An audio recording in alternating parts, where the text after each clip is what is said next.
Want to welcome everybody to the action. It just got into the fourth quarter for the JV. We are in the cave. Of course, that is in Carlsbad, and right now it is a 1-point game. Carlsbad up 32-31 over your Hobbs JV Eagles. Like I said, just started the fourth quarter. Nobody has scored yet in the fourth. And we'll bring you as much action as we can for the fourth quarter before we get into our varsity game, which is critical for both teams. Carlsbad coming in at 0-2 in the district. Hobbs has a 1-1 and are looking good so far. They beat Clovis, lost to Roswell, as you know. And that one looks like it's still going to be Carlsbad ball as it goes out of bounds. This game actually started off 14-4. Carlsbad had a 10-point lead after the first quarter. And saw the halftime, whittled it down a little bit, 3 points to be exact. 24-17, Carlsbad had the lead. As Hobbs continues to get back in this game, and like I said, 1 point down so far with the ball. Third quarter saw a good quarter for Hobbs. 14-8 was the count. Hobbs had the 14, Carlsbad had the 8. Let's see if we can get this game tied and or get the lead for the first time. 7:04 remaining in this fourth quarter. Going to definitely bring you the varsity game right after that, usually about 15-20 minutes after, depending on how much time they put on the clock.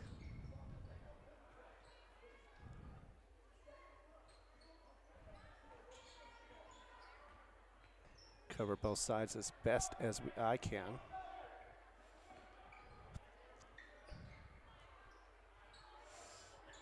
Neither team so far has been able to find the target, so it is still scoreless in this fourth quarter.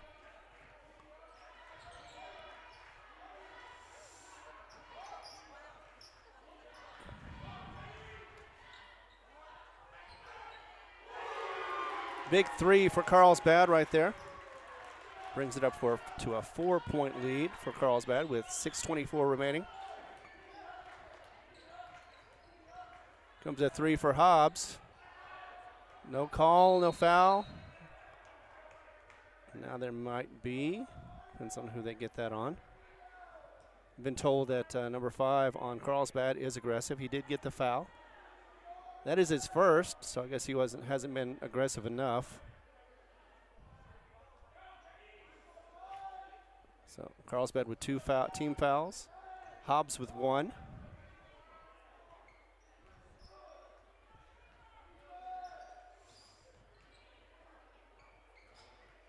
Nice little push up there. Tried again.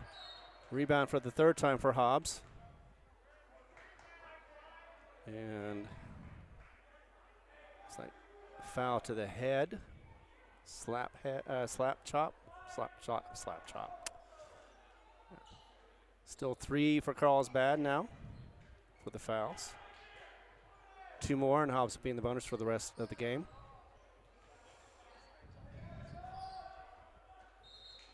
Another out of bounds. That time it went off of Carlsbad, off of number 5. So Hobbs will retain. No turnover there. Quick shot, in and out. Rebounded by Carlsbad, and quick whistle. And it's going to be a call against Hobbs. And that will be the team's second foul. 5:45 remaining in this game. It's a close one. It's still a 4-point game. Hobbs has not scored in this fourth quarter. And Carlsbad has a tray to their name for the fourth quarter to give them a slightly bigger lead.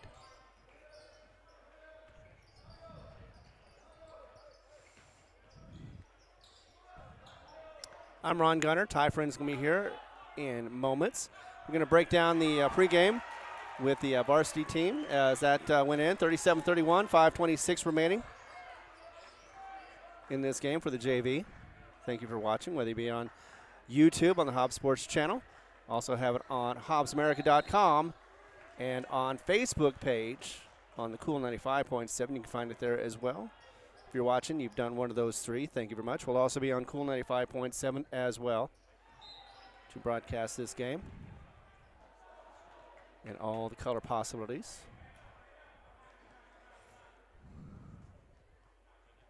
While we have a break in action, I want to thank our sponsors: First American Bank of Hobbs, Forest Tire, Hobbs Express, Elite Home Healthcare, Lee County State Bank, Lasco Construction, TDS. That was a quick shot for Hobbs. And the one. So count that basket and the one. Continuing with the sponsors: the Coffee House, TDS, Thriftway, NMR Pipeline, Devon Energy, the Model, Ambersand Media and Design, along with Hydrotech Services and Divine Energy Services. We'll be back in just a moment to check on our signal as well as do other things, but we'll be back to let you know what's going on here in just a moment.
Hobbs JV facing Carlsbad JV, where it is a 9-1 run so far in this fourth quarter. Carlsbad taking advantage of that. I know they had one tray. Hobbs unable to find anything at the bottom of the net. Maybe now, nope, still same thing. Clinks in and out and are unable to get those important rebounds. Still 3:30 remaining as Carlsbad travels and turns the ball over again. But they do have a comfortable 8-point lead, 41-33, with 3:28 remaining. And Hobbs to inbound the ball on their side of the court.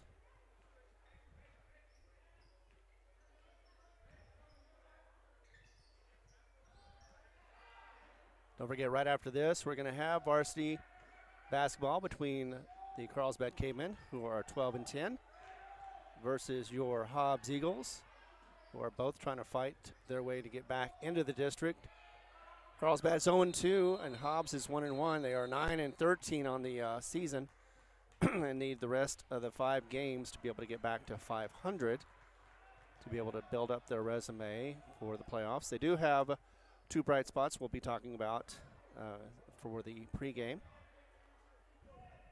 Yes, that's a little teaser.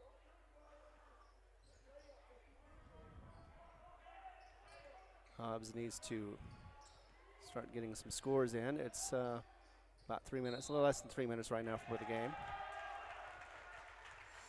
Looks like there was a charge under the basket. So yes, offensive foul that brings Carlsbad at 4 fouls, 1 more, and Hobbs will be on the bonus. Carlsbad just sitting 1 behind with 3, so they need 2 more before they get into the bonus. That'll catch you up for the moment. We'll be back here to let you know what happens during this game, as well as when we're going to start our varsity. Of course, we'll be on all our Nemark broadcasting channels. So stay tuned. We'll be right back. Actually, we're not leaving. I'm just going to stop talking.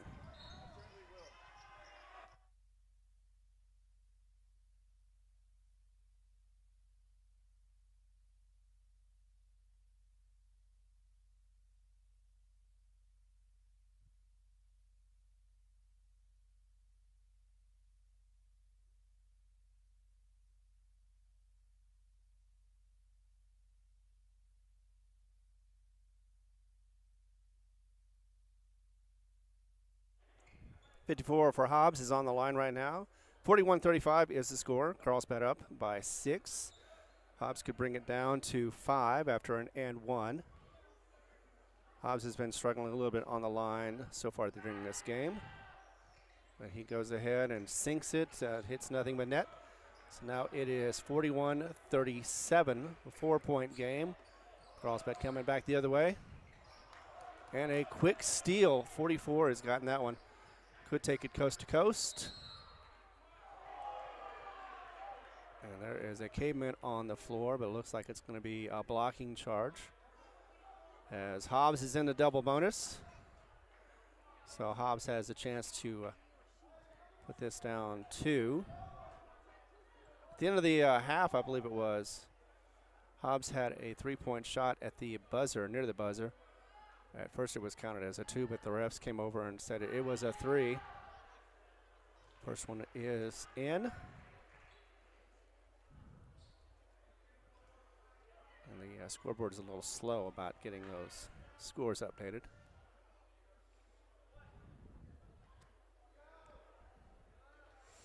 Or I was too quick to see the last one. Either way, it shows 4. That'll be 3-point difference. 41-38, 2:18 remaining. Carlsbad takes the ball.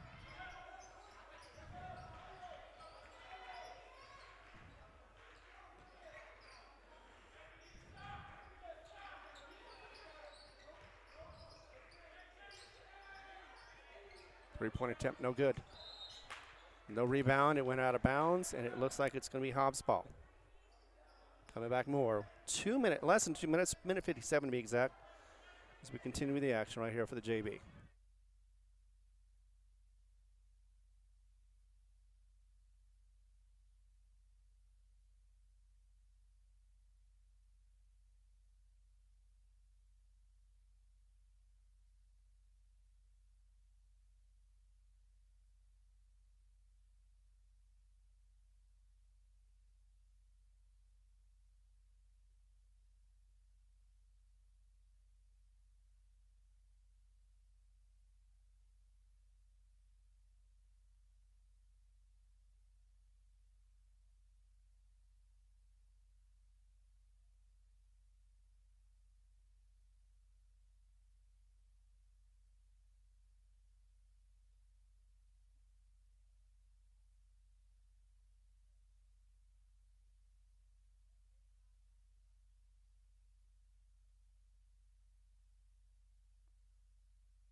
We have a minute 15 remaining. It's a 1-point difference. 41-40. Hobbs is down by 1. Has been doing great these last couple of minutes and be able to get this game back down after they had a Carlsbad had a 9-2 run. Actually, it was 9-1 run. And Hobbs has now come back 2-1 with a minute 15. Plenty of time in this game. As that's another turnover for Carlsbad. Illegal shift. I don't know exactly what it was. Something that the inbounder was doing illegally, and it's a turnover for Carlsbad. Now the chance for Hobbs to be able to tie and or get the lead again on this one. But instead, it's it was a turnover. Now it's turnover back. Both sides are aggressively trying to get this ball, as they should. Hobbs has been able to get some second chance points, including that one as well. Actually, that was a first chance point. Was able to, not only did they get that and one, but 44 just got a tech for complaining about the call. So that is not going to help the Carlsbad situation at all with 58 seconds remaining. They're going to shoot the tech first, I believe. That's usually what they do. So yes, they're going to shoot the tech first. There's 2 for that. What will happen is Hobbs will take the 2 for the tech, then they'll shoot the 2 for the foul, and then they will get the ball back because once you get the tech on the other side, the opposing team gets the ball back. So that'll be a 3-fold right there. Could increase the lead by 6 depending on these free throws. First one is up and in and out, no good. I hate saying no good, but it didn't make. Still has one more chance. Unless, okay, well, they do have a substitution coming in for Hobbs. Just one more foul throw. Okay, they will change. Go to possibly a better percentage. Number 40, I think he is pretty good at it. So we'll see if he can improve the numbers. Increase the lead by 2. And he does. And then we'll get the free thrower out for, they got one more? No. Believe no, that should be it, but I'm not going to argue with the refs. Going to give them another one, and that is off the front side. So all right, so now the free throws as the substitution is going back to the bench. We just went out there for that. Okay, I was expecting to either way, it doesn't matter. What will happen is Hobbs will get the ball back or continue possession with 58 seconds and counting now. And a 2-point lead. That's going to be a backcourt violation. But Hobbs wanted to run off as much time as possible since it was not touched by Carlsbad. Carlsbad has it in the front court. 42.9 seconds remaining. 2-point lead for Hobbs now. As Hobbs has outscored Carlsbad in this quarter.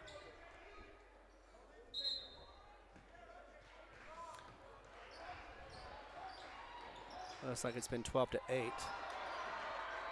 Another steal for Hobbs as they go up the other side, and a nice layup. Gives it a 4-point lead for Hobbs with 29 seconds remaining. And now another turnover. It's like a violation by Carlsbad. Will give Hobbs the ball back under their basket in their front court. Just determining on who's going to inbound it. Now 22 finally having to. Everything going right so far for Hobbs in this last couple of minutes. Inside and boom. In for 2 more. That looked like it was 22 that sank that one with that layup. Teardropper. And we have another timeout. 21.9 seconds remaining. It is now a 6-point lead for Hobbs, 47-41. Looks like unless something weird happens, Hobbs JV will win this one. Hopefully that will be reminiscent of what happens for the varsity. We'll talk about that in moments. As soon as we find out about when we're going to be going on, we'll let you know, as well as talk about the pregame as well as the tip-off and when that's going to happen. Of course, it's also on Cool 95.7. Don't forget about that if you want to listen to it, or you can continue watching it right here as we cover it live on the internet. Be back in a moment.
I just let you know right here at the Cave, we are not quite done with the JV game. It is a 3-point differential, and Hobbs has the lead, 47-44.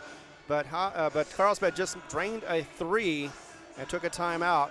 There is 11 seconds remaining, so you expect to see a quick foul, or as quick as they can, Carlsbad, so they can stop the clock, be able to get at least 2 possessions. But they're going to expect, or they're hoping that Hobbs will miss their free throws. Right now, Carlsbad is not in the bonus yet. Hobbs is, and that's going to be a big factor too. Actually, if Hobbs does have to, they can foul once without having to worry about Carlsbad going to the line. That'll be something to think about as well. But first, Hobbs will be inbounding, and Carlsbad will either try to steal or try to get a quick fouls to stop the clock. We're going to find out here in just a moment. We'll be right back.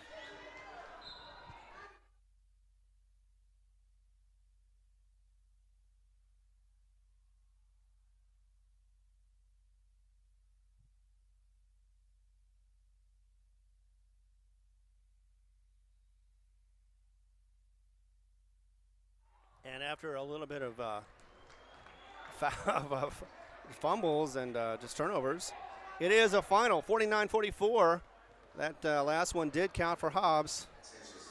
And this one is in the books. Once again, hoping that this result will carry over for the Varsity as they play the Carlsbad Cavemen. They took that quickly off the board. Final quarter had 18 points for Hobbs, 12 points for Carlsbad, and that's the reason why they won by 5. 49-44 is in the books. We've got 20 minutes. It hasn't started yet, but they may stick with that. They may go down to 15 either way. We'll let you know in just a moment. We'll also have pregame here pretty shortly on Cool 95.7. Of course, we also have it on our internet choices, whether it be on Cool 95.7's Facebook page. We also have it on HobbsAmerica.com and YouTube.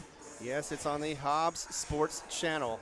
Countdown is going on, so we'll be talking about pregame here in just minutes. Keep it tuned in.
All right, for those that are looking for a Tatum update for the girls, Tatum's up 52-14 over Hagerman. That is happening in Hagerman, and that is the end of the third quarter. Once again, Tatum up 52, Hagerman 14. That is the girls' varsity. Of course, boys will be following after that. So easy win looks like, unless things just go off the rails for Tatum. They'll be able to, which is no surprise. Tatum's had a great season so far, and they've looked really strong. Coming up in just minutes, we're going to have pregame for the in the cave, as with the Hobbs Eagles. Of course, your Hobbs Eagles face a 0-2 Carlsbad Caveman team. Well, last year they swept Hobbs. Not only did they get the series, but they also got the district championship as well. It was Hobbs and Carlsbad here in the cave last year as well.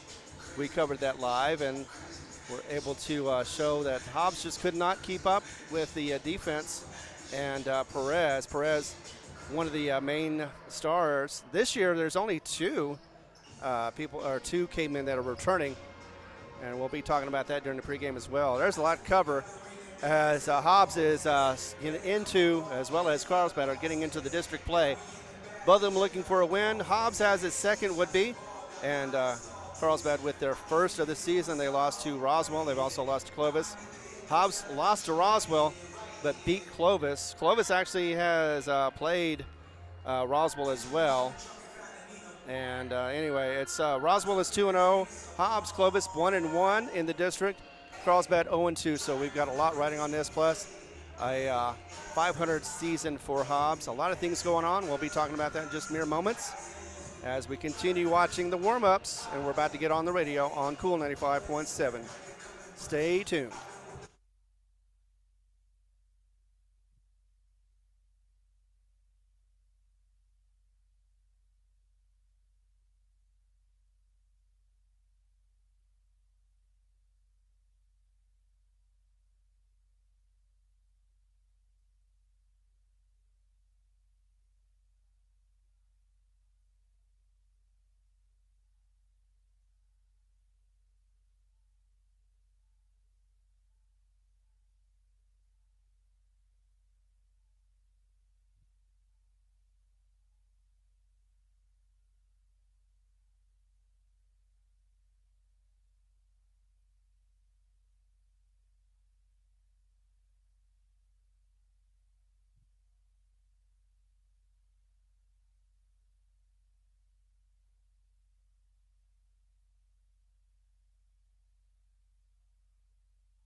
Welcome everybody to live action. This is Hobbs Eagle basketball. We're here in the Cave versus the Varsity Carlsbad Cavemen. Ron Gunner here. Ty Friend, he'll be in a moment to let you know what's going on. But we have a barn burner going on right now as both teams are trying to continue to be in the playoffs. You know, one of them has got an 0-2 record. That would be Carlsbad. So they're struggling. They're 0-2. Trying to get that win, and Hobbs 1-1. They were able to get past Clovis, a top 10 team. They've done that for the second time this season, and that's going to count big. However, it's not going to count as big unless they can get this victory and continue to do so. They've got 5 games. They need 5 victories to be able to get a 500 record. And right now, like I said, Carlsbad at 19. Hobbs is ranked at 16 with a 9-13, but that's because of their strength of schedule. And they are 3 of 5 away, so they can get that 500 as well. At home, not so much. It's going to be tricky to get a 500 record, but they're not worried about that right now. All they have to do is just worry about each and every game, and that one includes this one. Looks like Carlsbad not playing as the same as they did last season, simply because they don't have the presence of defense. They were able to get the lead through 3 quarters against Roswell. Usually what happens is Carlsbad shuts everything down and relies on the lead. Last week, Roswell was able to come back with 2 minutes to remain. They got the lead and were able to continue to hold it. And the final score was 57-55. That was a late shot by Carlsbad. They had 1 second on the clock left. They were trying to get the ball back. Roswell had it. They inbounded it, and that was the game. But it was a very close one, closer than the points it suggested. But, Roswell actually was trailing during that game, and Carlsbad had a pretty good start with 7 threes in the first half. We're expecting to see that as well from this Carlsbad team. They tend to, I guess they like to sink the threes this year. At least they did against Roswell. Here we are. In fact, they lost 11 seniors last year. They only have two players coming back, and I don't believe either one of those were the main guys. But in any case, they finished last season with a 12-game winning streak. This time around, they're not doing so hot.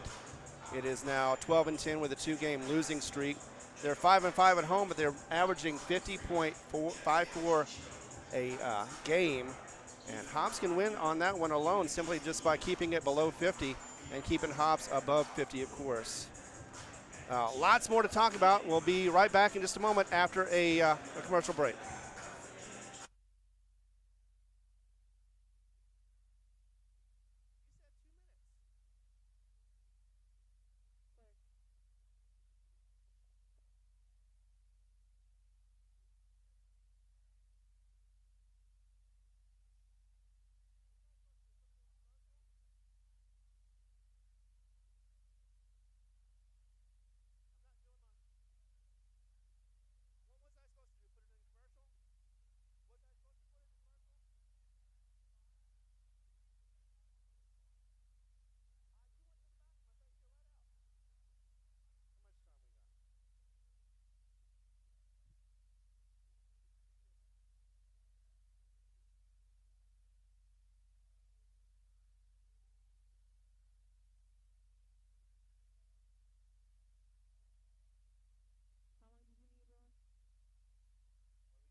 Welcome back live to Carlsbad as your Hobbs Eagles getting ready for a big matchup with the Cavemen. Of course, big win over Clovis this past week, getting a 1-point victory, knocking off the number 9 team in the state.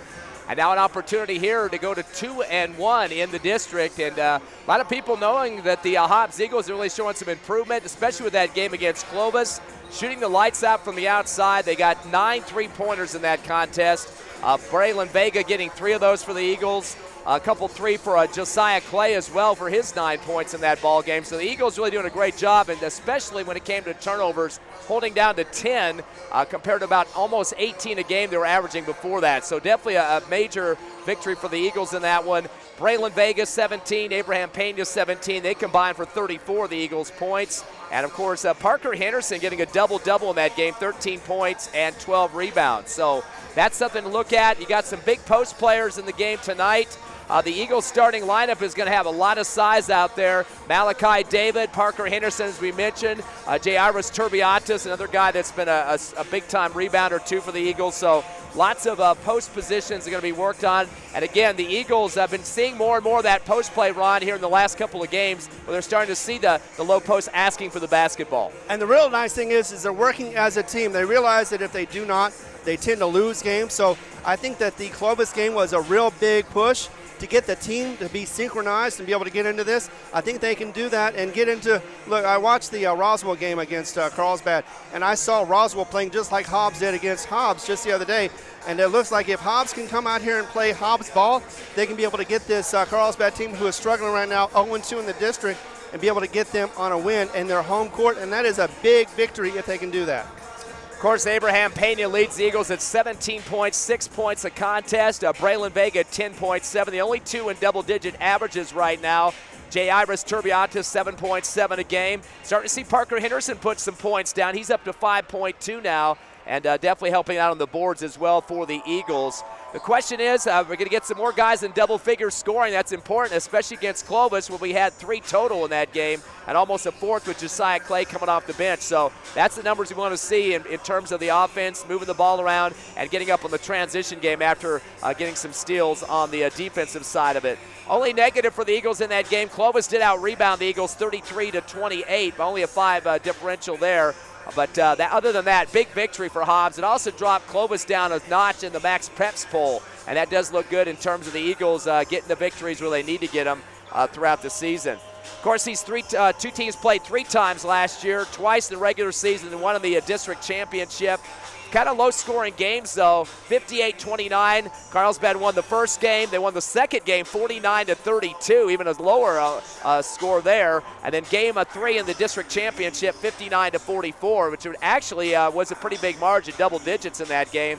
But really not very good scoring for Hobbs in some of those contests last year. In that game, in the first one that the Carlsbad won by 29 in that first one, they got 11 three-pointers against the Eagles in that game. So definitely shooting the lights out. Hobbs had 5 trays in the contest. Mackey was the leader from last year's squad with 22 in that first game. Pena had 4 and Vega had 2. Game number 2, the Hobbs Eagles saw 18 from Mackey, 10 for Pena. He had a 3 in that game, and also Turbiatis got in for a bucket and 2 points. The district championship, Mackey 10, Pena 18. Pena had 2 and Turbiatis 2. But the big difference with this Carlsbad team this year, they don't have Damian Perez. He was averaging in the 20s last year. And they also graduated 12 out of the 18 players on the roster, seniors from last year's team. Again, not able to play this year, so big difference in complexion on the Carlsbad Cayman. Coach Zummert had to do a lot of rebuilding with this team this year. Now, I've seen a lot of three-pointers in the Roswell game where there were several players that were hitting those threes. Once again, like I said, they hit 7 threes in that first half of the Roswell game. Second half, they were only down to 2. But I've also noticed this, that Carlsbad does not employ the defense like they've done in the past, where they could get that big lead and then just kind of coast on it as they get the defense out there and just stop the scoring from their opponent. So this is one of those situations where Hobbs has the advantage. They can take it. They just need to play it just like Hobbs normally does, as far as being able to get those fouls, force those fouls, be able to get inside the lane, maybe even feed it to Henderson once in a while and be able to get him under the basket and be able to get those extra points. Either way, they need to play fluidly. They need to make sure that they don't get any turnovers like they did with Roswell with 29, and just make sure that they don't get any fouls. They don't need a foul out either. Carlsbad does play good D, though. They only give up 43.9 points a contest so far this season, so under 50, but they're only scoring 50. So defense keeps them in games. They get some point production, but not the ones that they need to be as stellar as they were last year. We're 20-8 on the season and 6-0 in the district. Lost in the first round of the playoffs, though, which was an upset. La Cueva came down and defeated them here in Carlsbad. But right now, Hobbs averaging 58 points a game. That's 8 more than Carlsbad, but giving up 62 points defensively, which is a lot more than what Carlsbad's given up. So Hobbs' defense has got to step up in this ball game. Absolutely they do. And once again, all they have to do really is just come out, play Hobbs basketball, be able to bring the tempo up. And if they can dictate that tempo, I think it's going to throw Carlsbad off just enough. You know, though, that Carlsbad is definitely going to try the threes. And occasionally they do drive the lane, but they definitely try the threes and get those rebounds for those nice quick shots in the two in the paint if they have to. Of course, the common opponents in district, Roswell, Carlsbad lost by 2. The Eagles lost by 12 against that same Coyotes team. The Clovis matchups, Carlsbad losing by 14, but Hobbs, of course, picked them off last week by 1. So a little bit of a difference in complexion there. There's been some other games that these two teams have shared with different squads throughout the state. We'll talk about those as the game progresses. But I think the big one you look at, though, is the Los Lunas matchup, the number 9 team in the Max Preps poll right now. Hobbs knocking them off by 8. Carlsbad lost by 13 to that team, and Los Lunas, of course, been in the top 10 all season. We get ready for the national anthem here in Carlsbad. We'll take a quick 90-second break. Get ready for some Hobbs Eagle basketball against the Cavemen. Stay with us live on the Hobbs Eagle Network.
Welcome back to Carlsbad as your Hobbs Eagles being introduced right now. The black uniforms, white numbers, gold trim. And they'll be getting to Carlsbad here in just a second as these two teams battle for the first time this season. Again, had 3 games against each other last year. Starting lineup for your Hobbs Eagles, for number 14, Braylon Vega, number 22, Abraham Pena, number 44, Jairis Turbiatas, number 52, Malachi David, and 54, Parker Henderson. Of course, 3 post players in the starting lineup in this game tonight. Hobbs has also added a player, a freshman to the squad, Darius Lowe. He's number 32. We'll see if he gets in the ball game. Still brought back really good scoring in a couple of games back.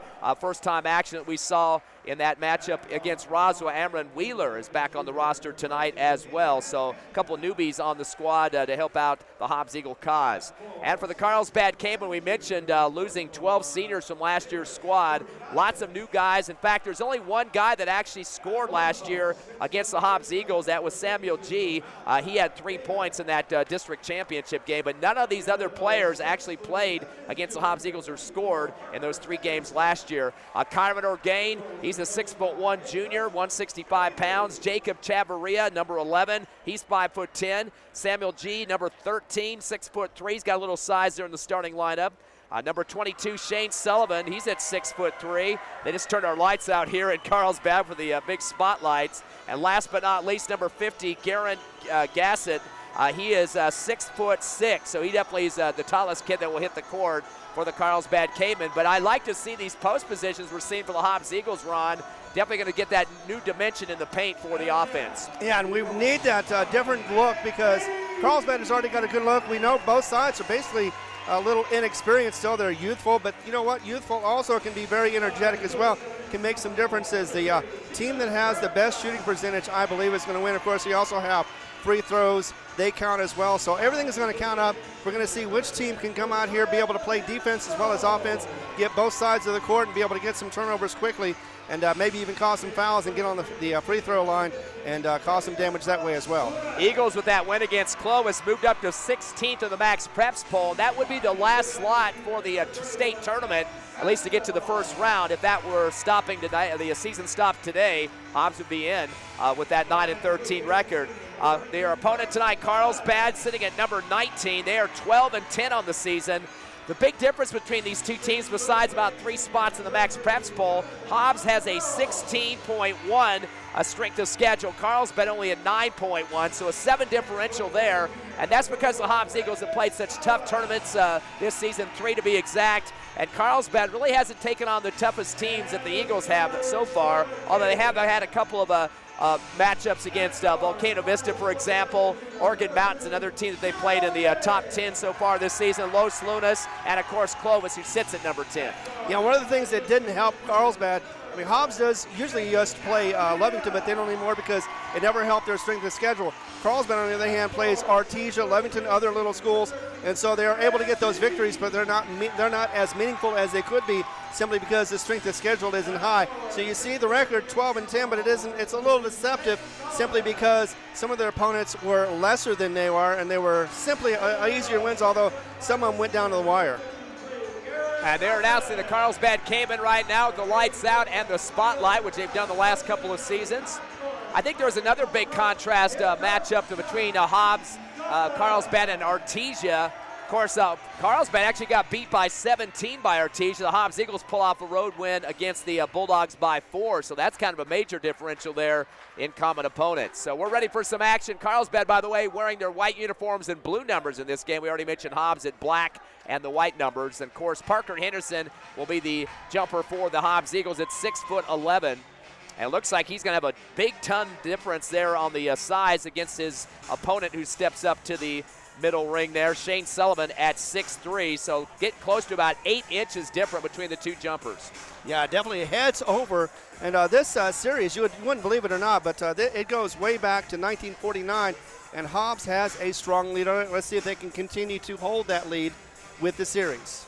Of course, last year the Eagles didn't have a lot of point production, 29 in Game 1, 32 in Game 2, and 44 in Game 3, all 3 losses in that record. The tip into the backcourt is going to go to Carlsbad. It was off Parker Henderson's hands, but falls into Kyron Organes, and he gives it back to his point guard, Jacob Chavarria. Crossover move to the front court, gives it off left side, driving to the top of the circle, and the unload to Kyron Organes. Sends it to the right wing to Samuel Gee, to the top of the circle off the dribble, uses up after a lefty dribble, and back to the timeline to Jacob Chavarria. Perimeter passing game for Coach Zumbrin and the Cavemen. Of course, he used to coach in Hobbs. He was the assistant to Coach Casales for the Hobbs Lady Eagles years back.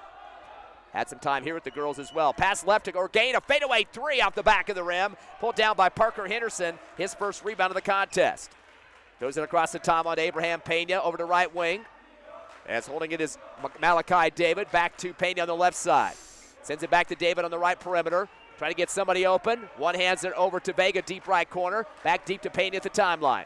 Dribbles through his legs, gets a screen up top from Henderson, finds Vega on the right wing, guarded up closely. Back to Pena left side, fadeaway 3 out the back of the iron. Henderson gets his second rebound, a tip shot over the front of the iron, middle of the paint, no good. And a rebound for Carlsbad as pulling it down with Shane Sullivan for his first board.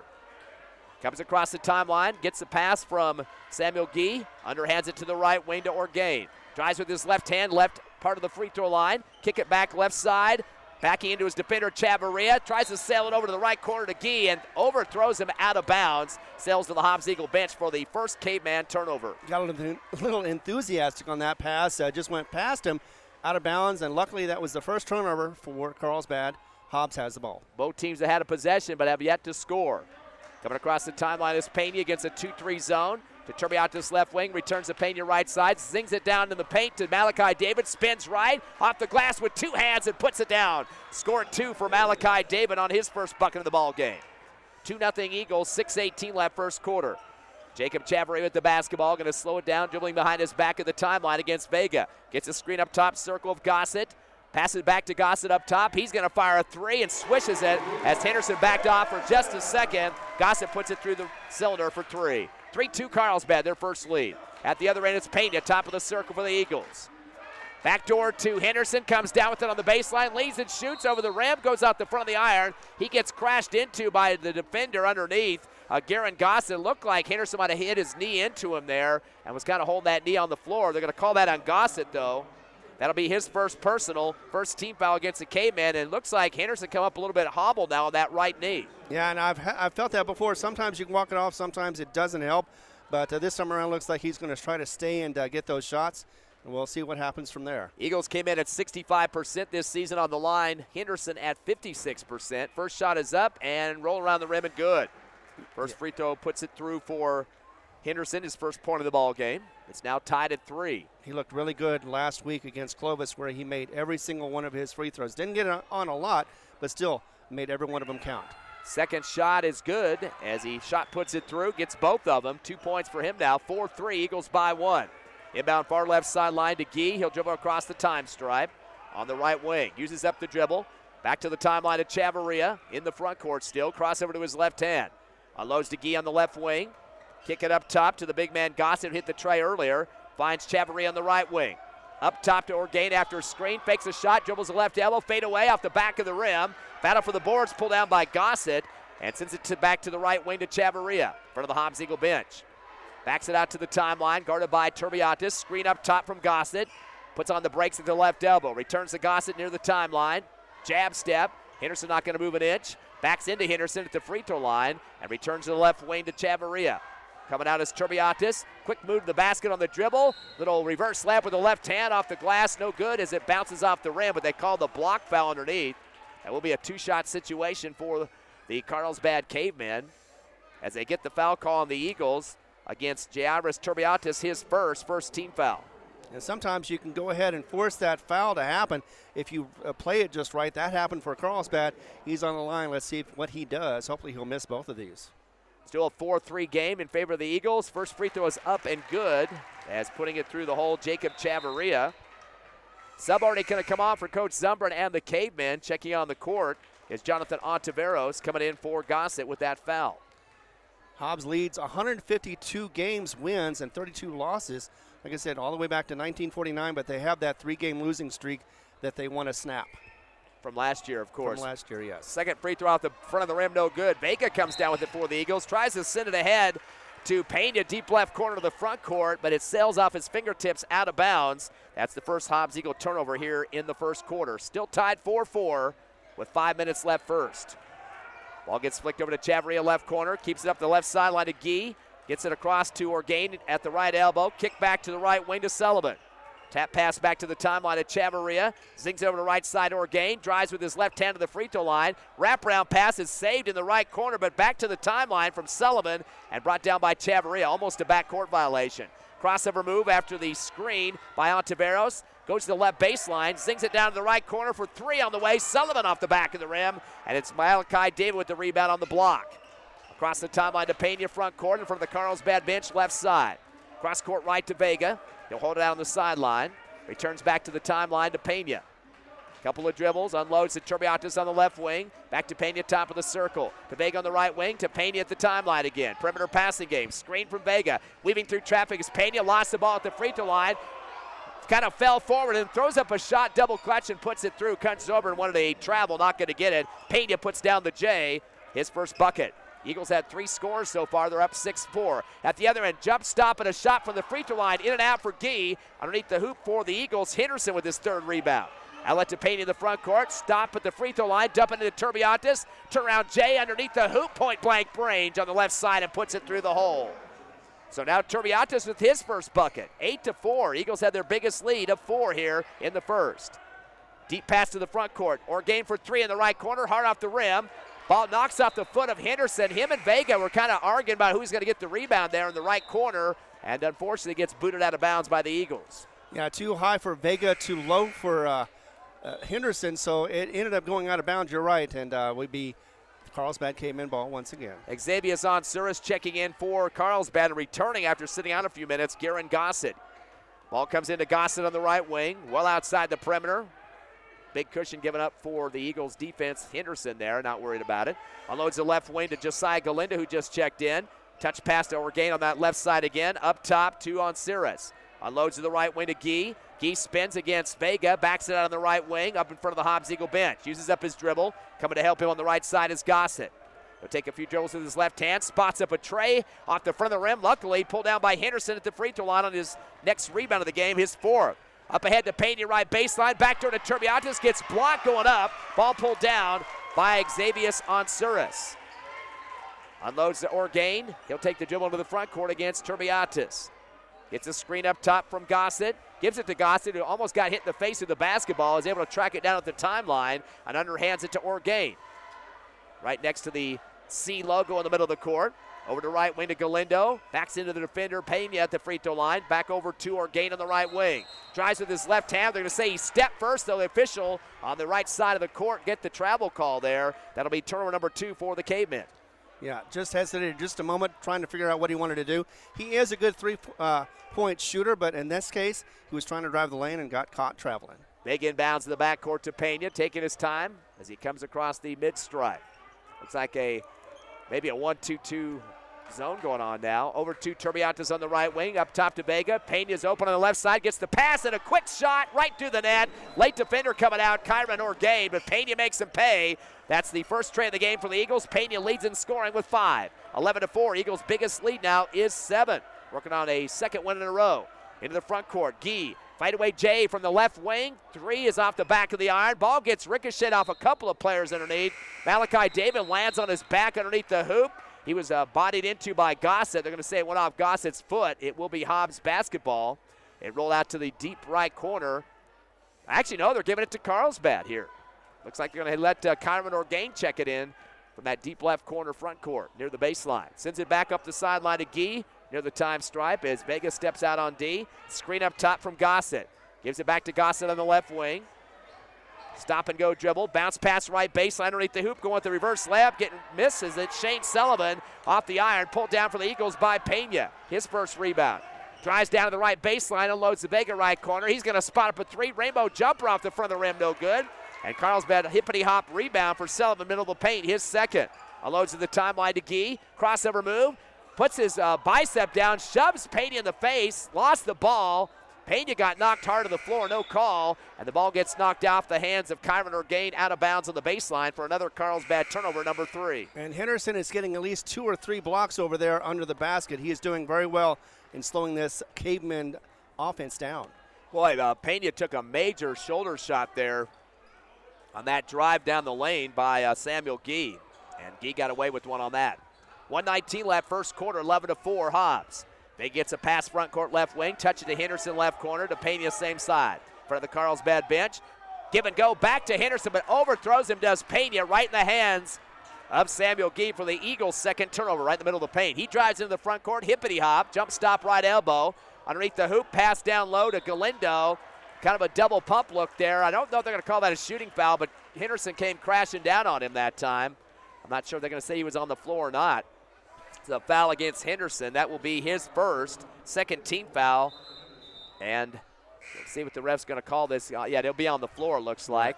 Coach Zummerman going to go to his bench again and bring in Xavier Onsiris once again. And Nick Pena seeing his first action for the Eagles, as well as Josiah Clay, who hit those 3 trays against Clovis last week. Inbound to the deep left corner for Carlsbad in their front court. Driving on the baseline was Orgain. Tries to fire it across the lane to the corner right. That was actually Chavarria trying to get over to Gee, but throws it so hard it ricochets off of Gee's hand and goes out of bounds. So Carlsbad's had 4 turnovers here in the first quarter alone. And they're trying to get those 3-point shots set up, and they're just not able to do it. 48 seconds left in the quarter. Into the front court. Clay gets it right wing, uses up his dribble. Back to Pena at the timeline. Swing it over to Vega left wing. Zone is moving quickly for Carlsbad. One-hander back to Pena on the right wing. He fakes a pass, shuffles his feet, and then tries to drive to the lane. They call the travel. That'll be the Eagles' 3rd turnover. So both teams getting a little bit reluctant to move that ball towards the paint and get some travels on the perimeter. Yeah, that works in football where you do the head fake, but it does not work in basketball. Jacob Chavarria to bring it across the timeline on the left wing front court. Guarded by Pena, waiting for a screen from Onsiris. Gives the ball to Onsiris left side. Dump it left corner to Gee for 3 and nails it. Fade away. Clay backed off just a bit on defense, so Gee has his first bucket. Second tray for the Cavemen, who trail by 4 to the Eagles. Clay with a crossover move, right baseline front court, cradles it, gives it up to Henderson right wing, back to Clay in the right corner with 7 seconds. Back deep to Vega, top of the circle, over to Pena left side. Touch pass down to David left corner for 3 off the back of the rim. Rebound at the buzzer, no chance to get the shot off, although they do throw it down court, but the buzzer sounded first after the rebound for Josiah Galindo. But that'll end the first quarter of action. Your Hobbs Eagles holding on to a 4-point lead. Fast-moving first quarter, 11-7 over the Cavemen. We'll take a 60-second break and come back on the Hobbs Eagle Network.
In Carlsbad, your Hobbs Eagles lead the Cavemen 11-7 as we start the second quarter. And Ron, it looks like it's one of these another low-scoring games like we saw last year in 3 contests between these two teams. Exactly, and it's not really about defense. It's just about making those points, those shots count.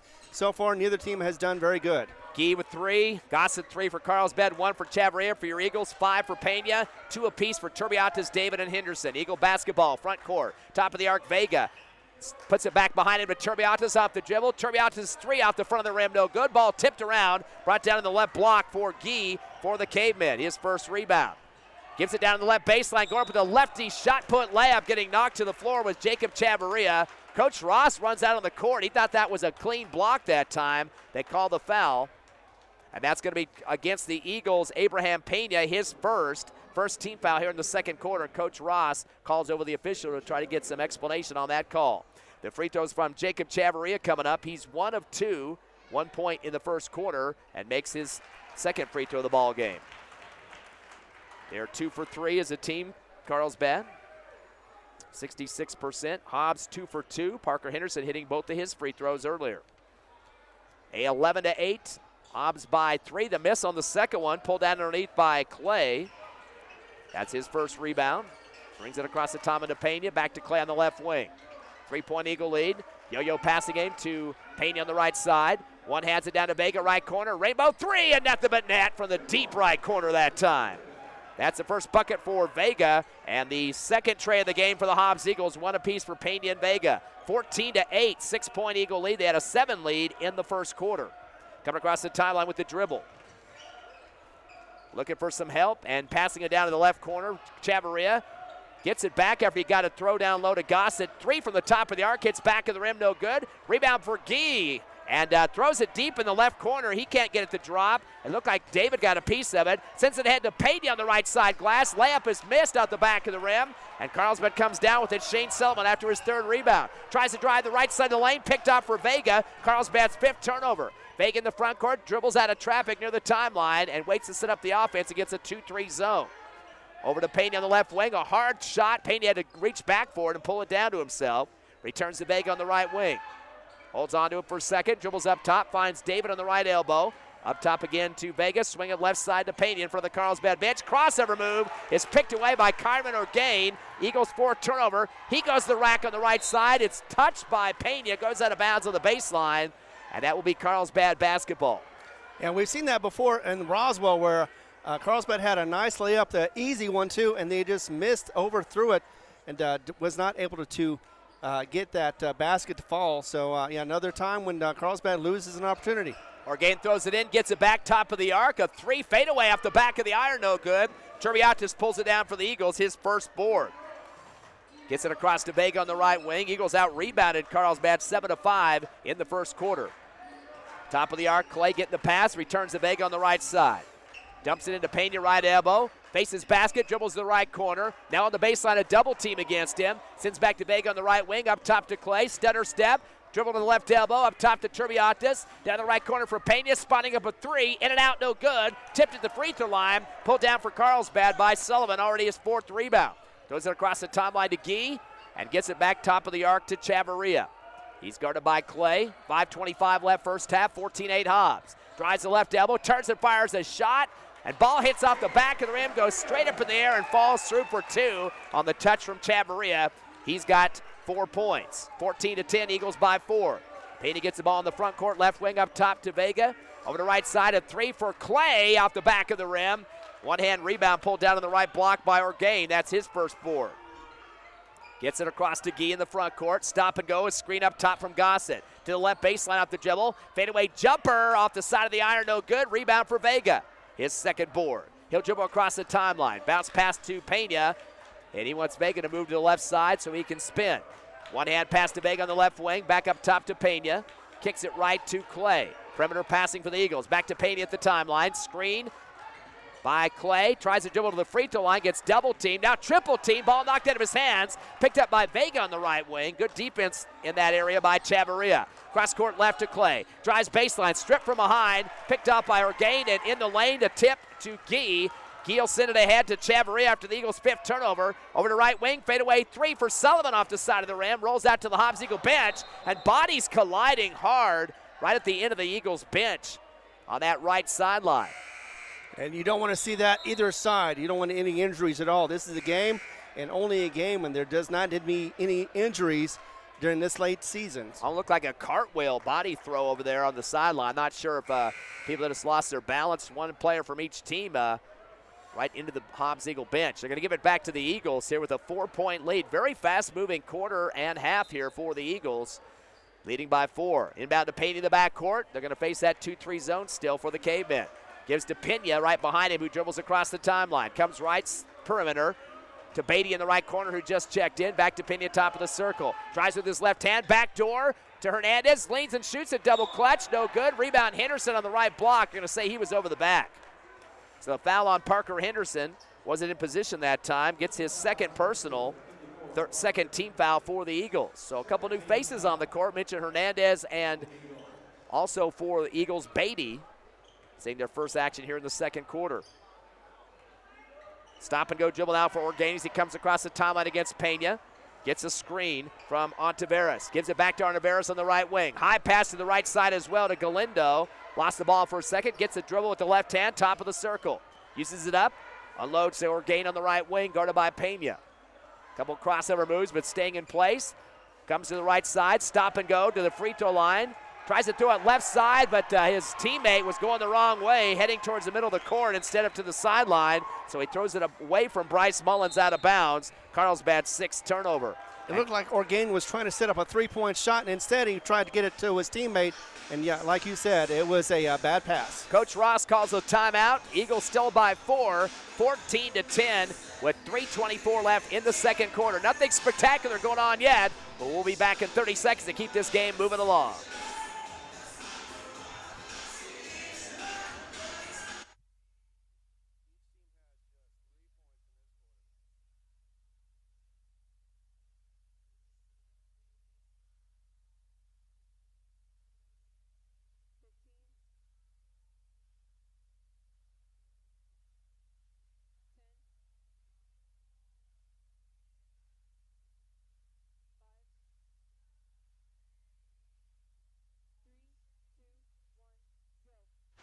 Back live here in Carlsbad as your Hobbs Eagles leading 14-10 over the Cavemen here in the 3rd game of district for Hobbs. And then they'll start the cycle again. Boy, not much offensive production so far right now here in the second quarter on both teams kicking a field goal so at this point. Exactly. Both of them only having 3 points. That is not like either one of them, although, look, they're keeping it close. Hobbs has still got the lead. They're maintaining it, and that's all they really need to do. By the way, there's a quick update for you at halftime in Hobbs. Hobbs up 30-9 over Carlsbad. Yep, Lady Eagles action there at Tasker Arena. Eagles basketball after a timeout. Beatty at the top of the circle, front court. Over to Pena, right wing. He'll hold it for a second. Finds Pena top of the arc again. Back to Henderson, right block. Kick it out to Pena, right wing. Dribbles into 15. Fadeaway jumper from the free throw line. In and out, no good. Ball tipped around underneath the hoop, pulled down by Carmen Orgain. His second rebound for the Cavemen. He'll take the dribble himself under 3 minutes left here in the second. 14-10 Eagles. Unloads the ball to left wing to Mullins. Kick it up top to Sullivan. Over the right side to Orgain. He's just going to hold it for a sec. Finds a man up top of the circle. That's Galindo. Drives the right block. Double team. Fadeaway jumper from the free throw line as he backed up off the left rim. Pulled down for the Eagles by Hernandez. And for Hernandez, that's his first rebound. Sends it across the timeline to Pena, right wing. Cross court left to Beatty in the corner. Takes a few dribbles to the baseline. Double team against him. Finds Henderson open on the left side of the free throw line. Jumper right through the hole. Big time hit for Parker Henderson. He's got 4 points. 16-10, Eagles by 6. Coming across the timeline is Kyron Orgain here in the second quarter, 2:15 remaining. Gets a screen up top from Ontiveros, gives it on Ontiveros on the right wing. Touch pass to the right corner to Galindo. Returns up top to Ontiveros, holds it. Kick it over to the left side to Mullins. Mullins with one dribble near the timeline, underhands it back deep to Orgain, and Coach Summers going to have to decide how to deal with this defense of the Hobbs Eagles and calls a timeout. A lot of the passing we're seeing from Carlsbad, Ron, is near half court and really not getting a lot of penetration. It's a couple times they've got to the blocks, but Eagles kind of converge on them quickly. Exactly, and it's going to be really interesting if Hobbs goes ahead and employs the full court press, be able to disrupt this team even more. I think Carlsbad is hindering on the edge of not knowing what to do, but if Hobbs does come out with a press, that will really stall the ball for the Carlsbad Cavemen. Both teams have 11 rebounds apiece, so they're even on the board so far. Top scorer for Hobbs at this point, Abraham Pena, hasn't scored here in the second, but has 5 overall. Parker Henderson with 4, 3 for Braylon Vega, and 2 apiece for Turbiato.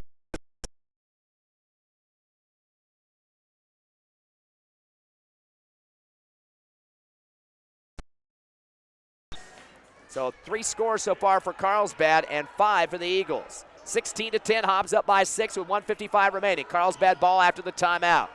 In the hands of Chavarria on the left wing, slings it up top to Gossett. Guarded by Henderson. Dumps it down left corner to Gee. Tough pressure by Payne to step out in. Crossover move to the baseline left. Backs into Henderson on the left block. Sends it over to the right corner. Faking a 3 as Galindo drives baseline. Touch pass underneath. Reverse layup and a foul. Henderson got a body into Shane Sullivan. He came up underneath the right side of the rim, underneath to the left on the dribble, and they got the foul there. So Henderson now has got his 3rd personal in foul trouble already, Ron, with 1:35 left second quarter. Well, he can only move that 6'11" body so much, and he was trying to get out of the way, but unfortunately the player was quicker than he realized and ended up getting caught with that draw foul. Shane Sullivan hasn't scored in this game yet. His first free throw is in and out, no good. Right now the Cavemen are 2 of 5 from the charity stripe for 40%. Henderson taking a seat because of the foul trouble. Sub coming in for him is Malachi David. Yeah, and so far both sides have not seen so much of the charity stripe in this game. Could be different in the second half. Second shot off the back of the rim, no good for Sullivan. Pulled down by David on that left block. That's David's second rebound. Sends it across the timeline. Actually, Penny doesn't come across yet. Double team. Gets it back to David, top of the circle. Over the left corner to Beatty, drives baseline, a runner shot from just outside the paint and fires it from that left baseline through the rack. So Beatty getting his first bucket of the ball game. Eagles now have 6 scores. They're up with their biggest lead of 8, 18-10 here deep into the second quarter. 1:08 remaining. Top of the arc. It's Chavarria. Sends it to the right wing to Galindo. Down the lane, but the ball's knocked away from Gee, taken away by Beatty. That's Carlsbad's 7th turnover. Beatty in the front court to the top of the arc off the crossover move. Guarded closely by Galindo. Keeps it near the timeline and gives it over to Pena right wing. Same side to Pena. Pena near the sideline. Up top to Beatty. Beatty over to left to Pena. Pena with the jab step. Fakes a pass up top. Takes a few dribbles with his left hand. Towards the paint. Zigzag back out to David on the left wing. Up top to Beatty. He'll spot up a tray and zings in and out of the hole there that time. Pulled down underneath by Sullivan for his 5th rebound. Goes it across the timeline for the Cavemen to Gee with 25 seconds left in the half. Carlsbad down by 8. The handoff to Chavarria near the timeline. Defended by Pena. Over to left wing to Sullivan. Dump it to the left corner to Gee. On the baseline, spin move. Fadeaway jumper. David comes over to help Hernandez on the D that time and hits the side of the arm of Gee. The ball went straight up in the air. They're going to get the foul there. which will be 2 free throws for the Cavemen. The call against David, his first. Third team foul, and that puts Guy on the line. He's yet to shoot a free throw, does have 3 points. And they're just 2 of 6 from the charity stripe, though, for 33%. Yeah, and not even in the bonus yet. Hobbs still has, or Carlsbad has one more to take before they can get that. Hobbs not even on with fouls, or at least foul trouble anyway, so got to go in there and just play this last 14 seconds cleanly as possible, be able to keep the lead and move into the third quarter. Yeah, it's a 4-0 foul count here in the second quarter in favor of Carlsbad. One more shot here for Guy, who made his first. He's got 4 points. Second shot is bouncing around the rim off left, no good. We got a whistle underneath, rebounding foul. It looks like they're going to call that against Carlsbad. That's against Galindo. That'll be his first. First team foul against the Cavemen. 13.8 seconds left here in the second. Hobbs by 7. Beatty on the baseline. Bounces it into Vega, right corner, up to sideline right to Pena. Cross court left to David. Left block. Turns and fires a J off the front of the rim. No good. Rebound underneath the hoop by Onceras. Throws it across the timeline to Chavarria. 3-shot from the top of the arc. Hits the back of the rim right before the buzzer. And that will end the second quarter and the first half. So the Hobbs Eagles on the road get a 7-point lead at halftime over Carlsbad, 18-11. We'll take a 3-minute break, come back with the Hobbs Eagle halftime show live on Cool 95.7 on the radio, HobbsAmerica.com, YouTube, and the Cool 95.7 Facebook page on the internet.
Back live here at halftime as your Hobbs Eagles lead Carlsbad 18-11. Your Eagles come in with a 1-1 district record, and Carlsbad at 0-2, so they're looking for their first win of the season. They came in at 12-10 overall, and the Hobbs Eagles 9-13. Before we get to the numbers of this first half, Ron, that's one thing we've talked about in the past is that Hobbs really needs to come out with a big reckless abandon out here with the last couple games of this district schedule, try to get themselves to 500 to kind of beef up their resume a little bit for the playoffs. Exactly, and they need a huge win. I mean, here's the thing about the district so far. I mean, Roswell did win, and they're going to be increasing their strength of schedule, and they did beat Clovis. That's going to help a lot.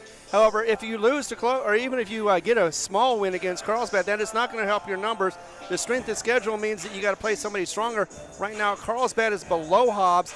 They need to win this one a little bit more than about 10, I think maybe 15, to be able to have the impress anybody in the playoff selection team. And they go, look, all right, so we've got two teams that are or could be district champions. We got that for Hobbs, and we need also a district champion for Hobbs to be able to get into the, or at least assure a good spot in the playoffs. Right now, they are doing well, but they need to do a whole lot better to be able to get past this Carlsbad team. Should mention, too, the three of the top teams in the district are having some low scoring numbers this season against each other so far. Roswell's averaging 62 points a game, Hobbs at 61 coming to this game at least, and Clovis at 63. So it's kind of weird, but Clovis in that third slot right now has 1 point better than their Roswell and Hobbs does per game in terms of offensive production. Roswell only giving up 55 points a game. Clovis is giving up 56. Hobbs giving up 67. So defense is where it's at in terms of getting themselves in a good position to be the district champs. Of course, Carlsbad in the basement right now, only averaging 50 points a game in district and giving up 58. So they're the team that really needs to get themselves pulled out of this hole real quickly. And pretty close game at this point. Coach Zumber does like his teams to play defense. They're doing it in this game as well, only giving up about 44 points a game to their opponents overall this season, not just in district, but all the games that they've played at this point. And do have a +2 in terms of win-losses at this time. But, of course, you can't rest on last year's numbers, 3-0 record against the Hobbs Eagles, but losing 12 seniors, boy, that's a tough situation to have to deal with like he has this year. Yeah, and, last week they played against Roswell. They looked really good as far as the three-point shots. They had 4 different players in the first half that made a three-point shot. That was the difference in the first half. Of course, the second half, they only had 2. That was by G, and they ended up losing that game simply because they could not keep the rhythm going. Roswell just slowly chipped back into it. I was expecting kind of a little bit of a game like that for this one, but already Hobbs has got the lead, so they don't have to worry about coming back. They just need to hold off the Cavemen and be able to continue with this. Their fourth quarter, they've been having some woes, but against Clovis, they look crisp. I'm hoping they'll do the same thing against these Cavemen. Only 29 points total on the scoreboard right now. Of course, 11 for Carlsbad. They got a couple of guys with 4. Jacob Chavarria, he went 2 for 4 from the line, had a bucket as well. And Samuel Gee with a three-point shot, also 1 of 2 from the line. He has 4. Garen Gossa hit a tray for Carlsbad for 3. So they've had 2 trays in the game so far with their 11 points. They're not doing very well on the free throw line, though. 3 of 8 for 37%. And they've had a couple of more turnovers than the Eagles with 7. Top rebounder so far, Shane Sullivan. He's got 5 of the 13 boards for the Cavemen. And for your Hobbs Eagles, they've had a total of 6 scores in the first half. The leader, Abraham Payne, with 5 points, all coming in the first quarter. He did hit a tray for Hobbs. Parker Henderson had a bucket in each quarter. He has 4 and is perfect on the line, 2 for 2 from the charity stripe.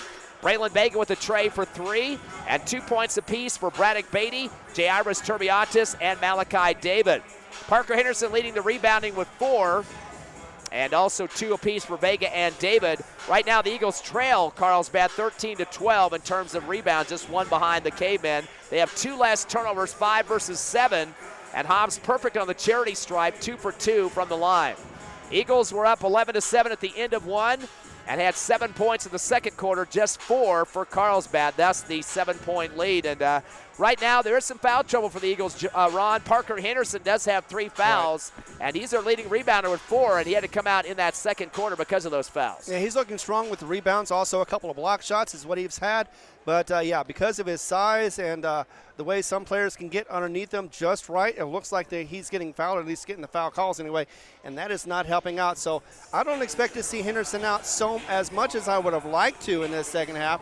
So that means that Malachi David's got to step up and be able to fill his shoes and get underneath, get those rebounds, maybe even get those putback shots, and try to increase this lead that Hobbs has very little of. But by the way, earlier in this over here, we had the JV game. It was also kind of slow in the scoring as far as Hobbs and Carlsbad, but it finalized with Hobbs coming back to get the win, 49-44, after they had 14-8 in the third quarter against this Carlsbad team. And they had the fourth quarter, it was 18-12. So 49-44 was the final for the JV. We're hoping to see the same or similar situation with a victory for Hobbs and move on to the next game. Also, the Lady Eagles, we had our last score update in the third quarter. They're up 39-13 at Tasker Arena over Carlsbad. So Hobbs looking to go undefeated in district at 3-0 after hopefully that win tonight. So the numbers that we've given so far shows the Hobbs Eagles leading 18-11, down 1 in the rebounds, 2 for 2 on the line versus 37% for Carlsbad, who definitely needs some of those points to get back in this ball game. We'll take a final 30-second break here at the half. Again, Hobbs 18, Carlsbad 11. Stay with us live on the Hobbs Eagle Network.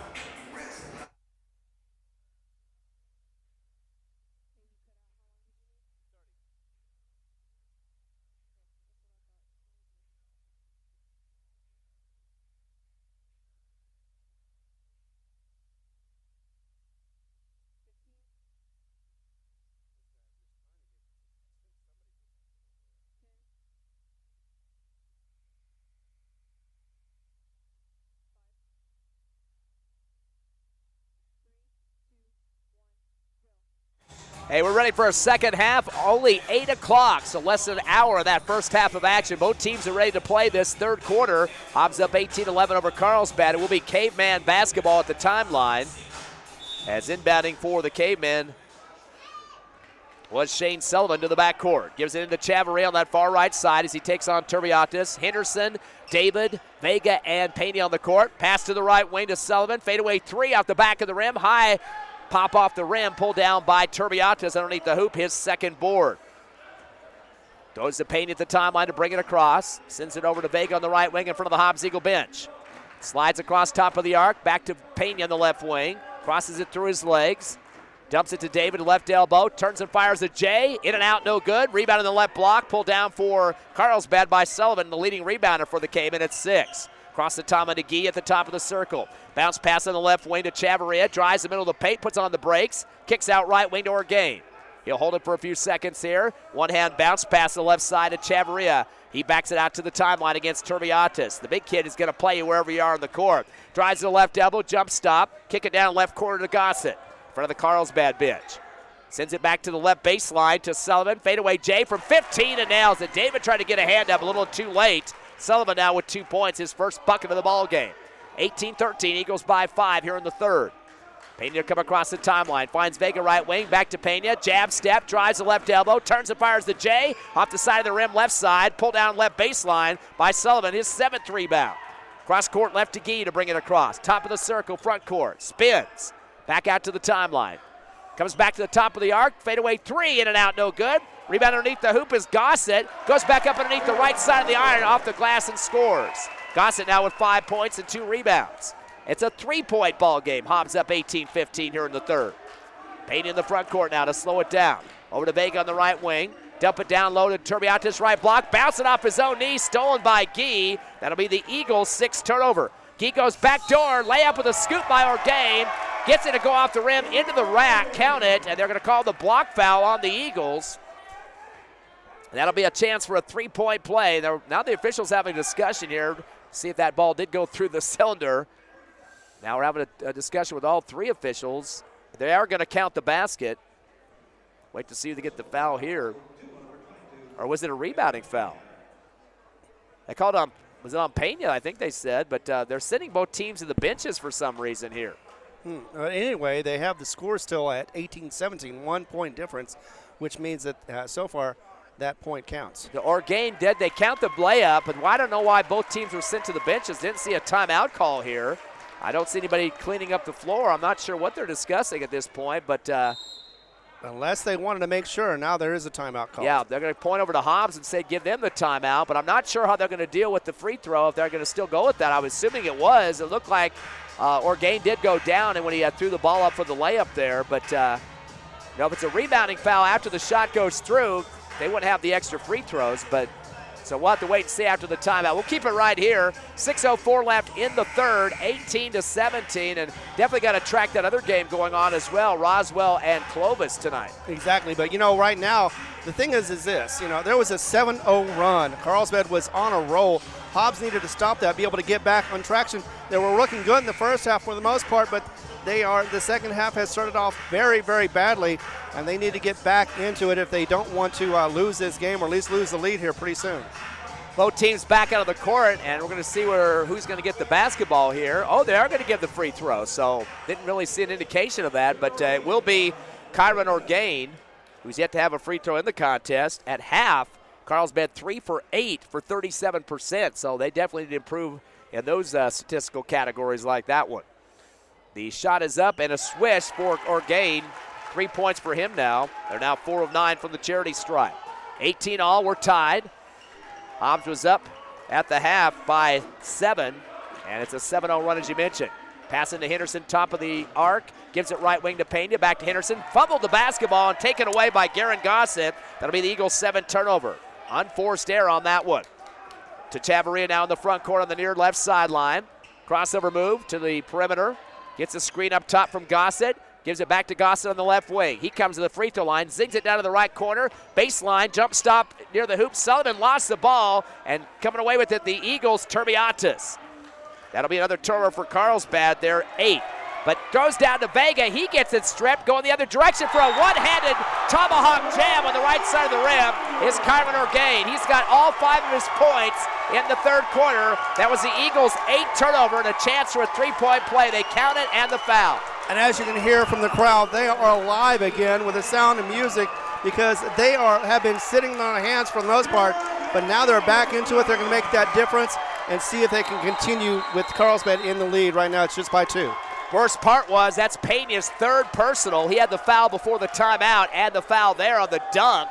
Usually when a kid goes up for a dunk, you don't want to get your hand up there. You're going to get the foul call. Exactly. It was a worthwhile, ambitious play, but unfortunately just a little too late, and you should have known that he was going to draw a foul. And both free throws that Orgain has shot here in the third have been put through. 6 points all for him in the third. 21-18, 10-point run for Carlsbad. Pena in the front court, down by 3 to Turbiatis right wing.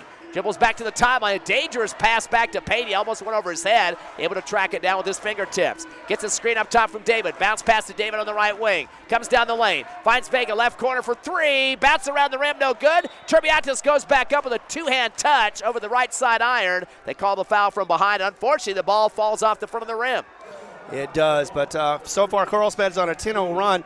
Hobbs needs to get back into it, and this is going to help. Turbiatis is going to be on the line for 2.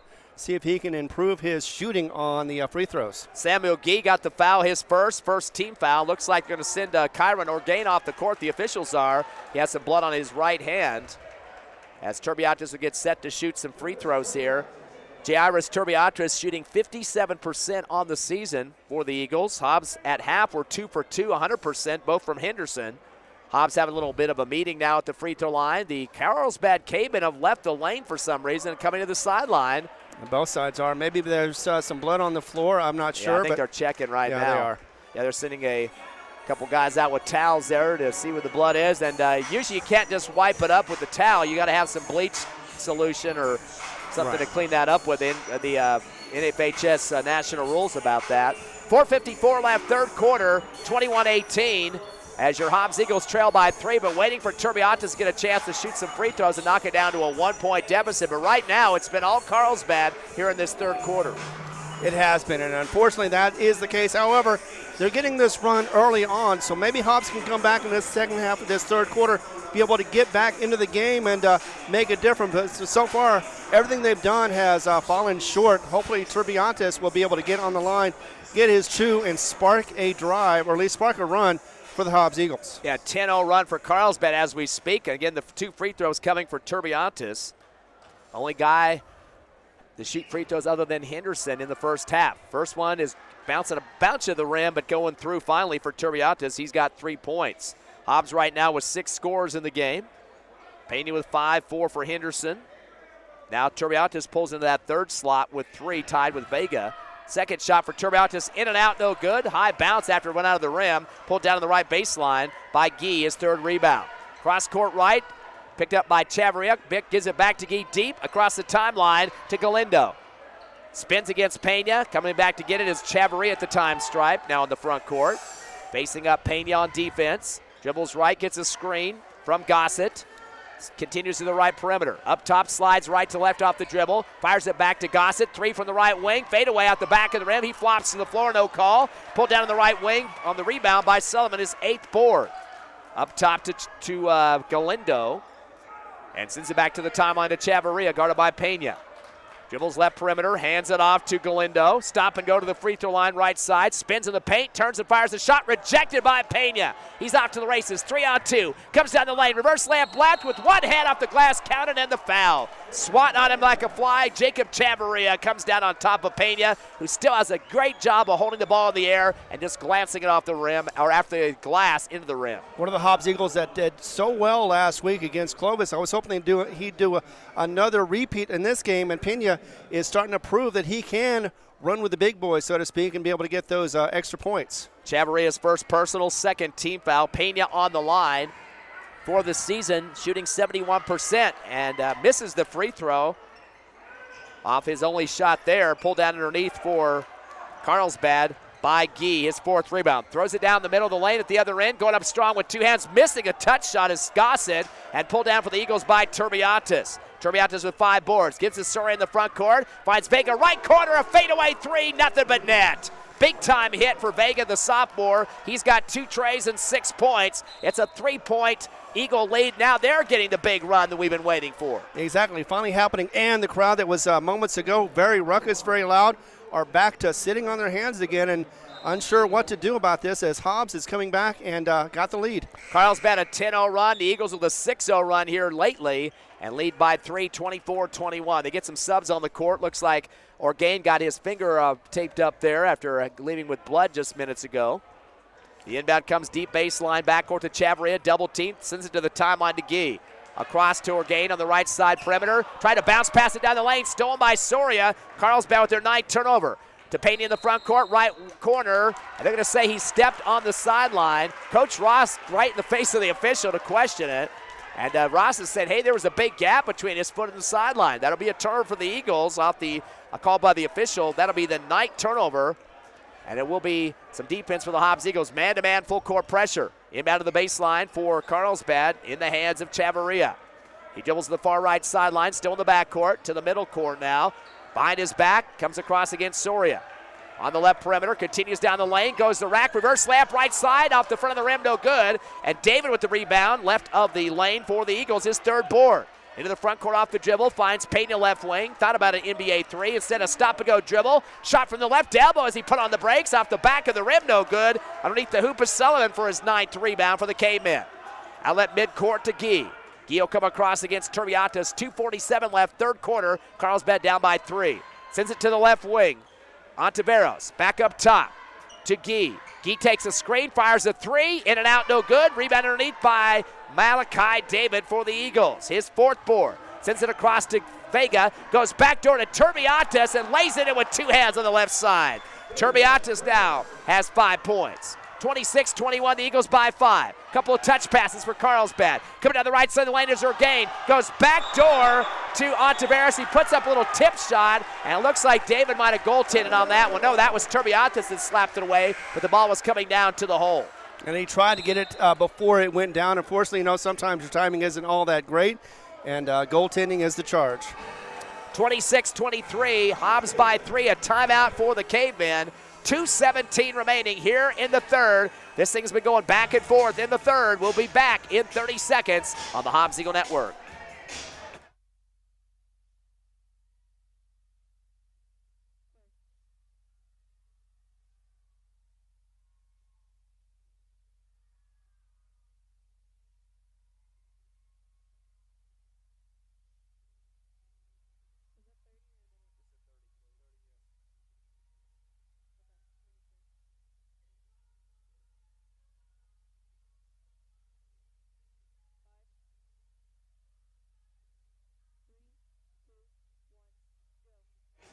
2:17 left, third quarter. Carlsbad trailing your Hobbs Eagles 26-23. Eagles on the road tonight, trying to get their second district win in the row to go to 2-1 in district. Of course, Clovis and Roswell battling it out as well tonight.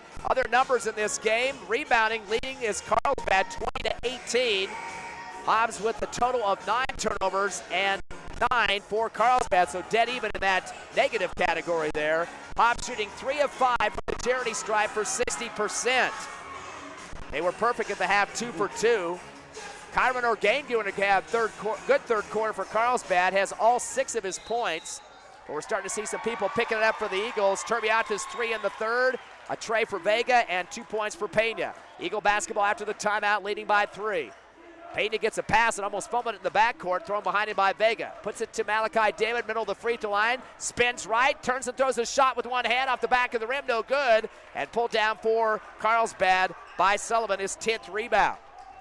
Gives it off to Gee. He'll take his time, hippity-hop dribble across the timeline against Turbiatas. Stop and go to the right block. Kick it down to the right corner.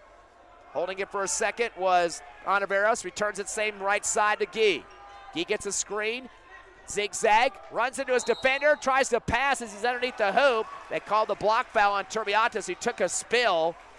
And it looked like Gee put a shoulder into him that time, but they called on Turbiatas his second team foul against the Eagles. Yeah, luckily Gee didn't put a foot on Turbiatas. It could have been close. He was right all over him, and that could have been more disastrous than it was. Substitution for the Eagles, back on the court for Hobbs. Braddock Beatty for Soria.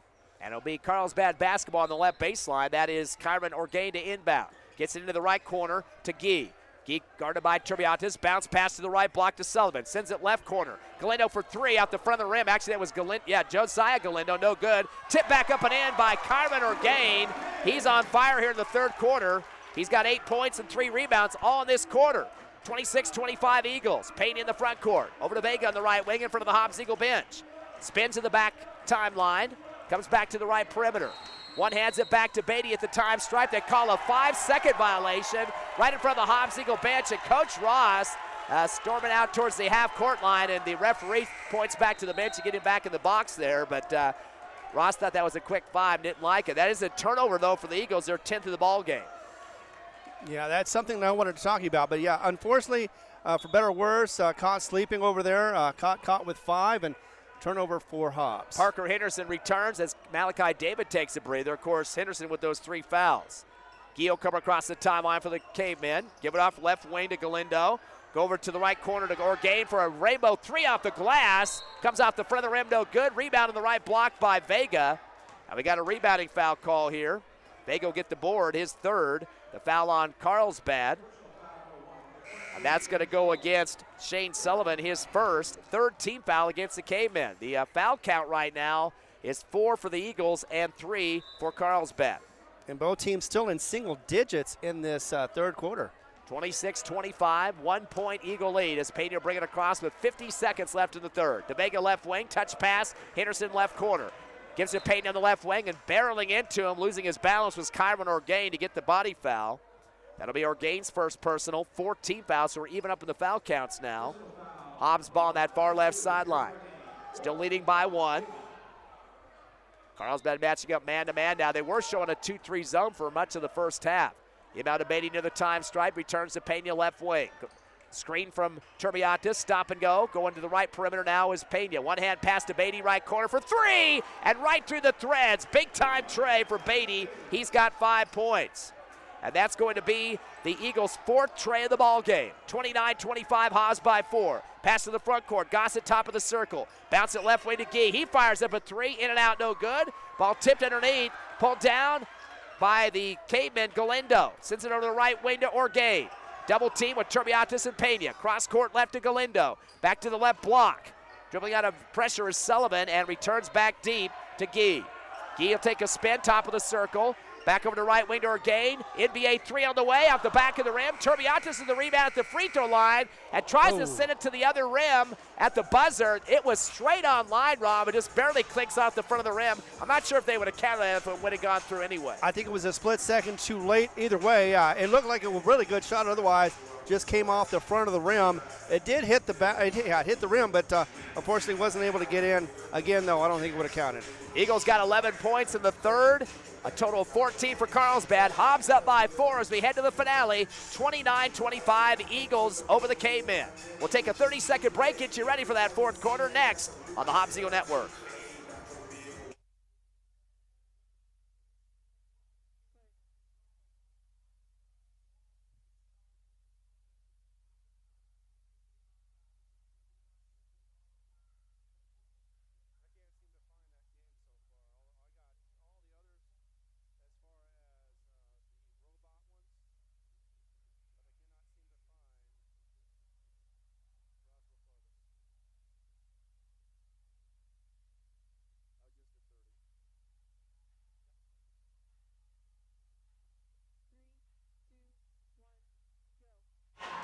We start the fourth quarter here in Carlsbad. Ty friend Ron Gunner with you. Evie Stuber back at the station. Hobbs up 29-25.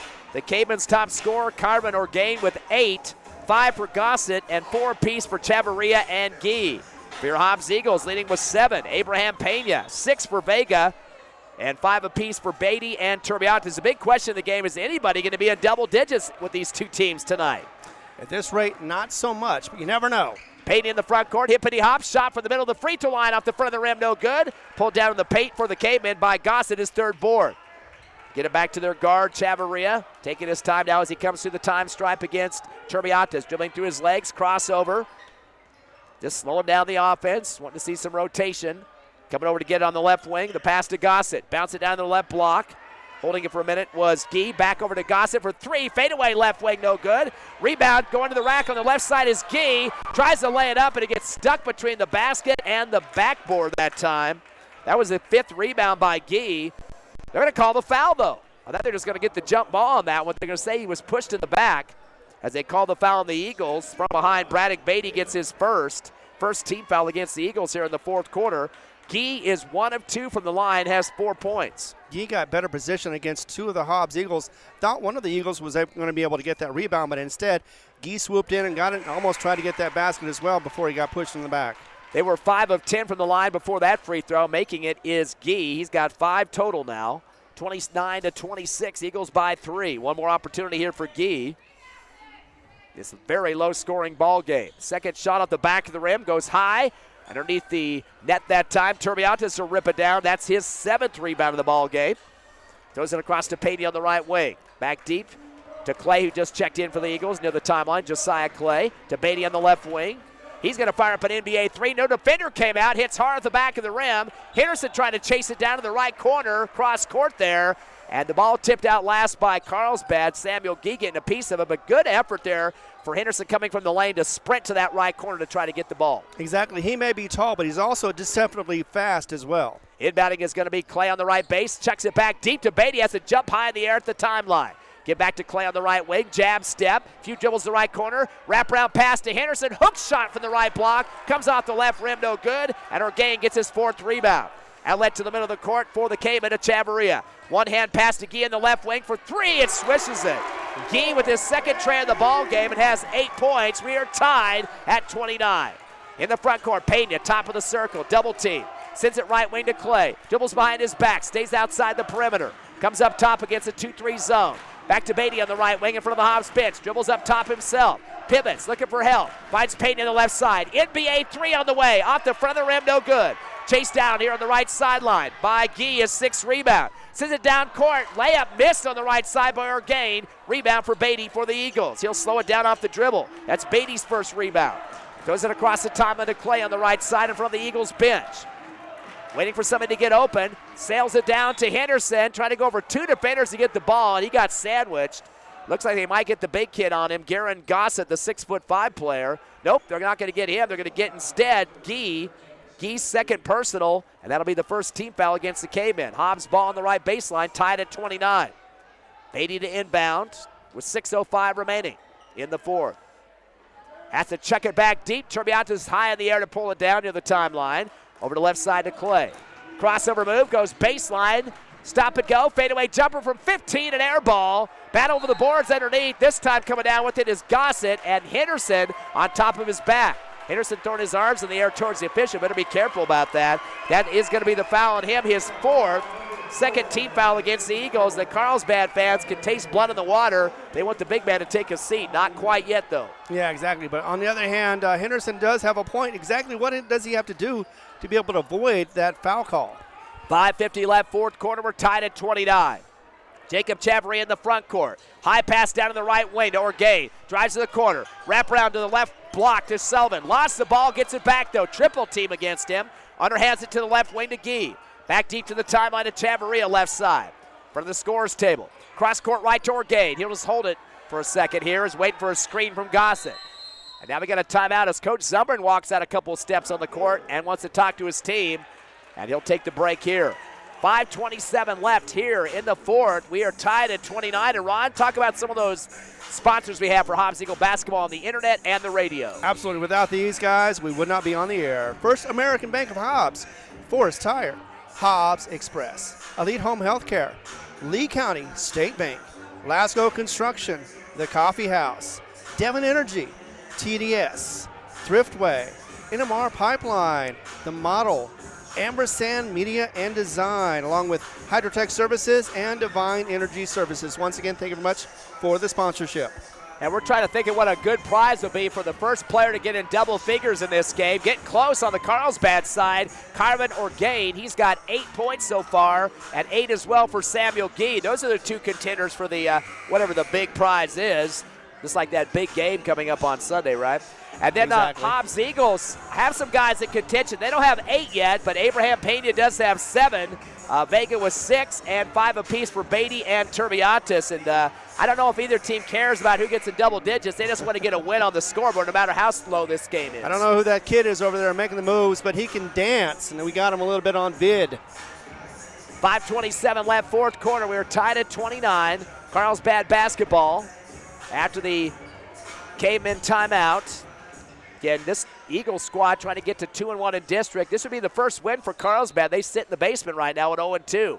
Long, deep inbound to the backcourt as it's tipped down by Chavarria. He'll dribble across the timeline against Beatty, the left side in front of the Carlsbad bench. Dribbles behind his back to the perimeter and backs it out.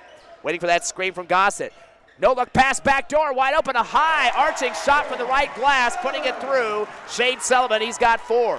31-29, that's the first lead for Carlsbad here in this fourth quarter.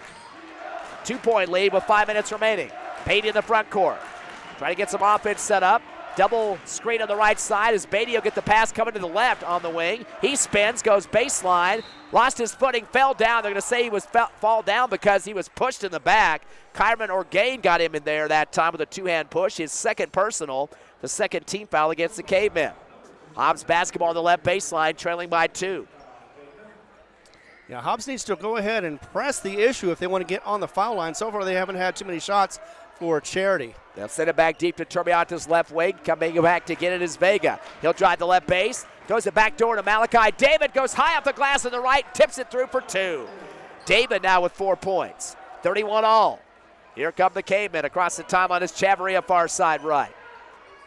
Eagles extend the zone, a 1-2-2. Comes left with it, unloads the ball to Gee. Double team, back deep to Chavarria at the time stripe. Over to right wing to Orgain. Cross court left, a dangerous throw towards the Carlsbad bench to Gee, who saves it to himself. Coach Ross almost picked it off, and Ross is already at the half-court line, coaching the squad. Put up top to Gossett. Over to left side to Chavarria. Crossover move, he'll back it out on the perimeter. Ross is coaching on Carlsbad's side of the court right now. The official not even noticing that. Driving the lane, trying to do a windmill layup as Chavarria lost the ball as he was going up near the rim. In front of the iron that time. They might have got the foul call. Looks like they did. We're going to see if this is a shooting foul or not, though. That will be for the Eagles, their third team foul. Yeah, looks like he was in the act of shooting. They're going to call that against Beatty, his second personal. And that will put on the line Jacob Chavarria, who is 2 for 4 from the charity stripe for 50%. He's got 4 points. Shot is up and good on the first one. Still nobody in double digits for either team. Orgain and Gee holding it 8. And for the Hobbs Eagles, it's Pena with 7 and Vega with 6.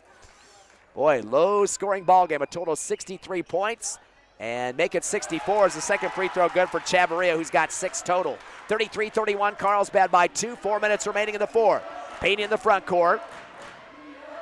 Throws a high one into David on the left elbow, dribbles once and gives over to Vega left wing. He fires up a three as he turned off the back of the rim, no good. Pulled down by Gee, his 7th rebound. Sends it ahead to a breaking Chavarria on the left wing front court. He backs out of pressure, spins on the baseline, goes to the rack with 2 hands and throws it up and scores on the left glass and puts it through. He's got 8, 35-31, and Coach Ross doesn't like the margin right now, calls a timeout.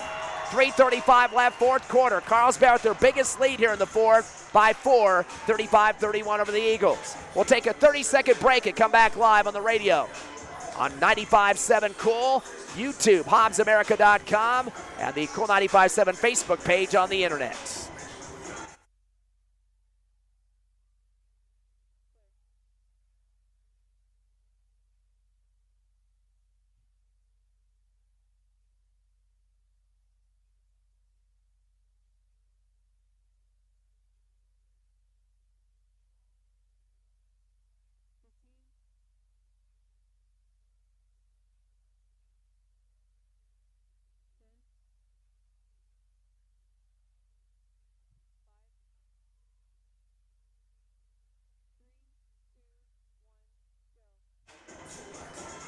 Back live here in Carlsbad. Ty friend Ron Gunner with you, and Evie Stuber back at the station. Carlsbad leading by 4.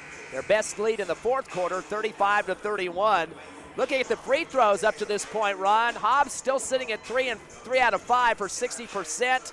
And, of course, Carlsbad with the more opportunities at this point, almost 3 times the number of attempts. Right. They are 8 of 14. Didn't have very good free throw shooting in the first half. They were 3 of 8, but they're starting to come back with 5 made here in the second half and have that 4-point lead. What is Coach Ross telling his troops right now for the Eagles? He's saying, you know what, we still have a little over 3 minutes to go in this game. We have plenty of time. What I want you to do, though, is play like a team. Get back into it. You're making too many mistakes. We talked about this earlier. Yes, we make mistakes, but we learn from them and we move on. So they need to move on, get back into it, and play like they did in the first half. Nick Pena's checked in for the Eagles. He gets the inbound ball, then hands it back to Pena. Carlsbad just going to man-to-man, and maybe they're going to move into a zone here momentarily. Pena's going to keep crossovering as he comes across the timeline. 4-point deficit for the Eagles with 3:20 remaining. A lot of clock running here. Henderson tried to get open, kind of bouncing up and down. Pena comes to the right perimeter, backs out from the Hobbs Eagle bench. Dumps it to Henderson, right elbow, back door to David, right block, goes up strong with 2 hands and puts it through the rack for another bucket for him. David with 6 points, 4 of those here in the fourth quarter. 35-33 Carlsbad. Jacob Chavarria now comes across the timeline against Pena, dribbling through his legs on the right wing. On the sideline, up top after a screen from Gossett. Lost the ball, but gives it back to Gossett. Almost hit him in the face. Gossett's able to put his hand up to stop it, and then tips out to Regain on the right wing. Drives left to the lane. Bounce pass backdoor, but sails it past Sullivan on the right baseline, out of bounds. That ball was zinged so hard, no chance to recover that for Sullivan, and that will be the 10th turnover for Carlsbad. Both teams have 10 turnovers in this game. Yeah, Carlsbad with a no-look pass, didn't bounce the right way and went out of bounds. Eagle basketball to tie it up here possibly. Down by 2 with 2:35 remaining. Pena in the front court on the right wing. Uses up his dribble. Finds Pena in the right corner. Back to David on the right wing. To the timeline to Pena. Keeping to that right side, 4 players on the right for the Eagles. Crossover move for Pena. Vega in the left corner. Back to Pena in the left wing. Drives the lane. Gives it back to David on the give and go. And there's a body flopping on the floor there. Carlsbad getting knocked down on his back. Garrett Gossett. They're going to call the block foul. I don't think it was a shot. It was probably off the pass. They will call that against the Cavemen. And that's going to be going against Samuel Gee, his third team foul against the Cavemen. Both teams with 3 fouls, 2 away from the double bonus. The inbound to Pena on the right wing. Dribbles up top. Comes left and underhands it to Pena on the far left sideline. 2:10 remaining. The Eagles down by 2. Cross court right to Vega in front of the Eagle bench. Wraparound pass down low to David on the right block. Spins right, left, goes up strong. High up in the air, misses, gets his own rebound, goes back up on the right glass, and is fouled. Count the basket. A chance for a 3-point play for Malachi David. David now with 6 points in this fourth quarter, 8 overall, and 5 rebounds. Hobbs needed that one. Definitely get that second chance point, be able to get in there and get the and one to be able to possibly get the lead as well with 2:01 remaining in this game. Second foul on Sullivan, 14th foul on the Cavemen. Eagles are 1 away from the double bonus. David's free throw right through the net. David now with 7 points in the fourth, 9 overall. He might get the prize for double digits. Eagles up by 1, 36-35. 1:55 remaining in the game. Coming across the timeline, Chavarria against Pena. To the left elbow, slings it up top to Gossett. Thought about a three, but coming out is Henderson on D. Unloads the left side of Chavarria. Spinning left, now going back to the right. Screen up top from Gossett. Drives the right side of the lane. Dumps it down right corner. Three on the way for Sullivan. In and out, no good. Henderson there for the rebound over the front of the rim. He's got 5 boards. Outlet to Pena in the front court, left side with 1:30 left. Up top to Vega. Returns to Pena at the timeline. Middle of the court near the C logo for the Cavemen. Hippity hop dribble, gets a screen from Henderson up top. Bounce pass backdoor to David, but throws it through his legs on the left block, out of bounds. Eagles costly turnover there. That's their 11th. Missed opportunity for them. They could have easily gained the lead or gotten the lead a little bit larger. Instead, with 1:20 to go, they're still having to struggle to get those shots in. Man-to-man defense, full court for the Eagles. Inbound to Chavarria, come up across against Pena now in the front court. 1:10 remaining, top of the circle. Slings it left side to Gossett for 3. Hits off the right backboard, not even close to the rim, and Pena just waits for it in the paint. Pena's second rebound. Bounce pass across the timeline to Vega, right side. To the perimeter. Stop and go, right corner. Ball knocked out of his hands by Chavarria and goes to the Hobbs Eagle bench. Hobbs basketball. 57 seconds left. Eagles will have a deep right corner to the front court near the baseline on their sideline near the bench. Inbound is Vega, slings it back deep to Pena. He'll hold it for a second, slides right near the sideline with the dribble. Stop and go to the right perimeter. Backs into his defender, Chavarria. Uses it up, back deep to Pena, top of the circle. Over the left side to Vega. Again up top to Pena, but it's a bad pass picked away by Chavarria, the 12th turnover. He comes down the lane, reverse layup on the left side and scores. Chavarria with 10 points. He's double digits now. The Eagles down by 1, and they will get the timeout as Pena comes across the timeline. We'll take a quick 30-second break. 32 seconds left in this one. Carlsbad 37, your Hobbs Eagles 36. Come back with us on the Hobbs Eagle Network.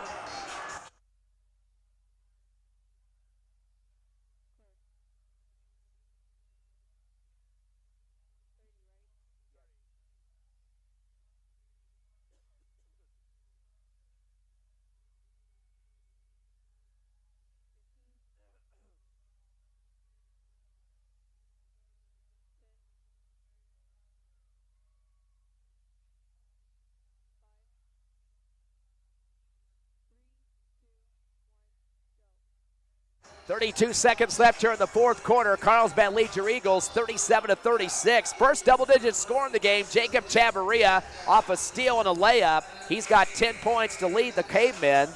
8 for Samuel Gee and 8 for Gain. For your Hobbs Eagles with 9, Malachi David. Big game for him in this fourth quarter. In fact, he's had 7 of his 9 points in the fourth and 5 rebounds total, Ron. He's keeping the Eagles in this ball game and a chance to win this thing. Exactly, but Hobbs needs to protect the ball. Definitely don't need any more of those turnovers if they wanted to get into the lead again. They still have plenty of time, 30.2, 1 point difference, and they can make it all up now. But they definitely have to protect the ball and be able to play a little smarter. Both teams had 10 turnovers just seconds ago, but Hobbs had 2 quick ones late here. Thus the 1-point Carlsbad lead. Pena inbound to Pena at the timeline. 30 seconds left, down by 1. Slides left with the dribble to the left perimeter. Picked up by Orgade. Uses it up. Back deep to Pena. Gets a screen up top from Henderson. Over to right side to Vega for 3 and swishes it. Big time hit for Vega. The 3 put through. His 3rd tray of the game. He's got 9 points, all in trays. 12 seconds left. Eagles by 1. In the front court, Chavarria up top to Gossett for 3. A fadeaway. He nails it. Big hit for Gossett. He's got 8 on 2 trays. And the Eagles call the timeout across the timeline. 5.1 seconds remaining. At one end, Vega hits a tray from the right side. At the other end, Gossett hits a tray up top of the arc for Carlsbad. Gossett with 2 trays. Vega, all 3 of his shots were trays for 9 points. Officials are having a discussion here.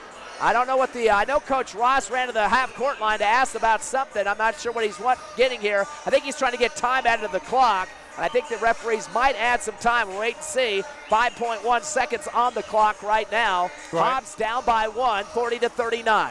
Actually, you know what? To a degree, I mean, no, we didn't want to see it happen, but with it going in as quickly as it did, Carlsbad scoring that fast gives the opportunity for Hobbs to be able to get that last shot.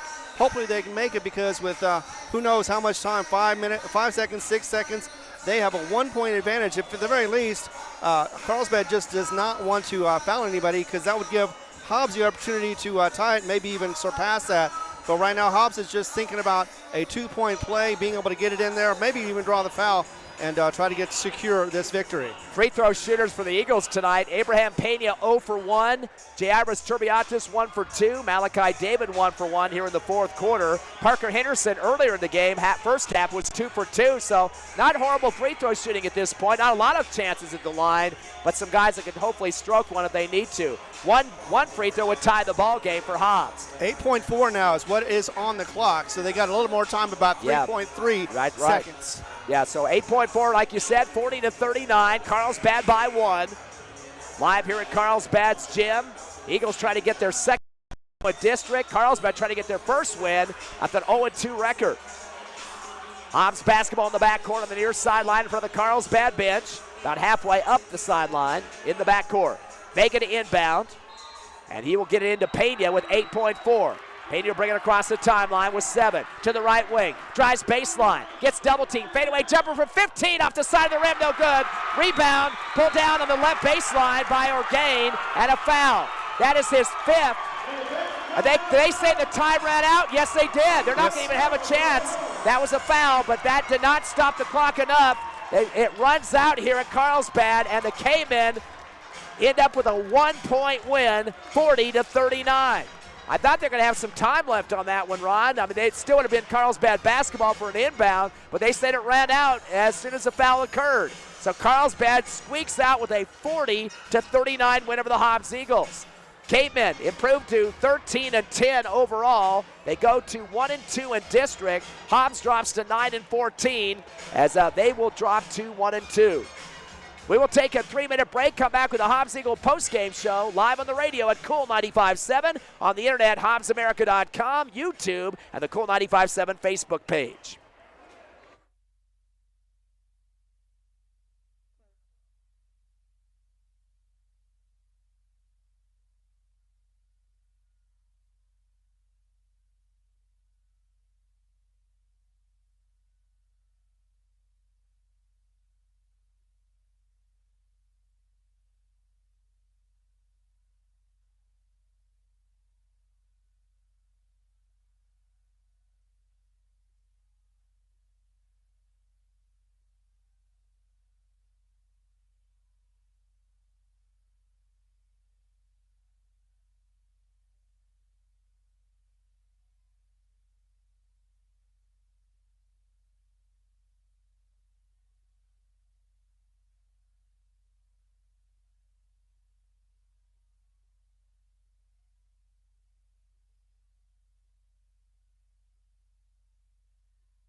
Exciting finish here in Carlsbad. Unfortunately, a 1-point loss for the Hobbs Eagles, 40-39 to the Cavemen.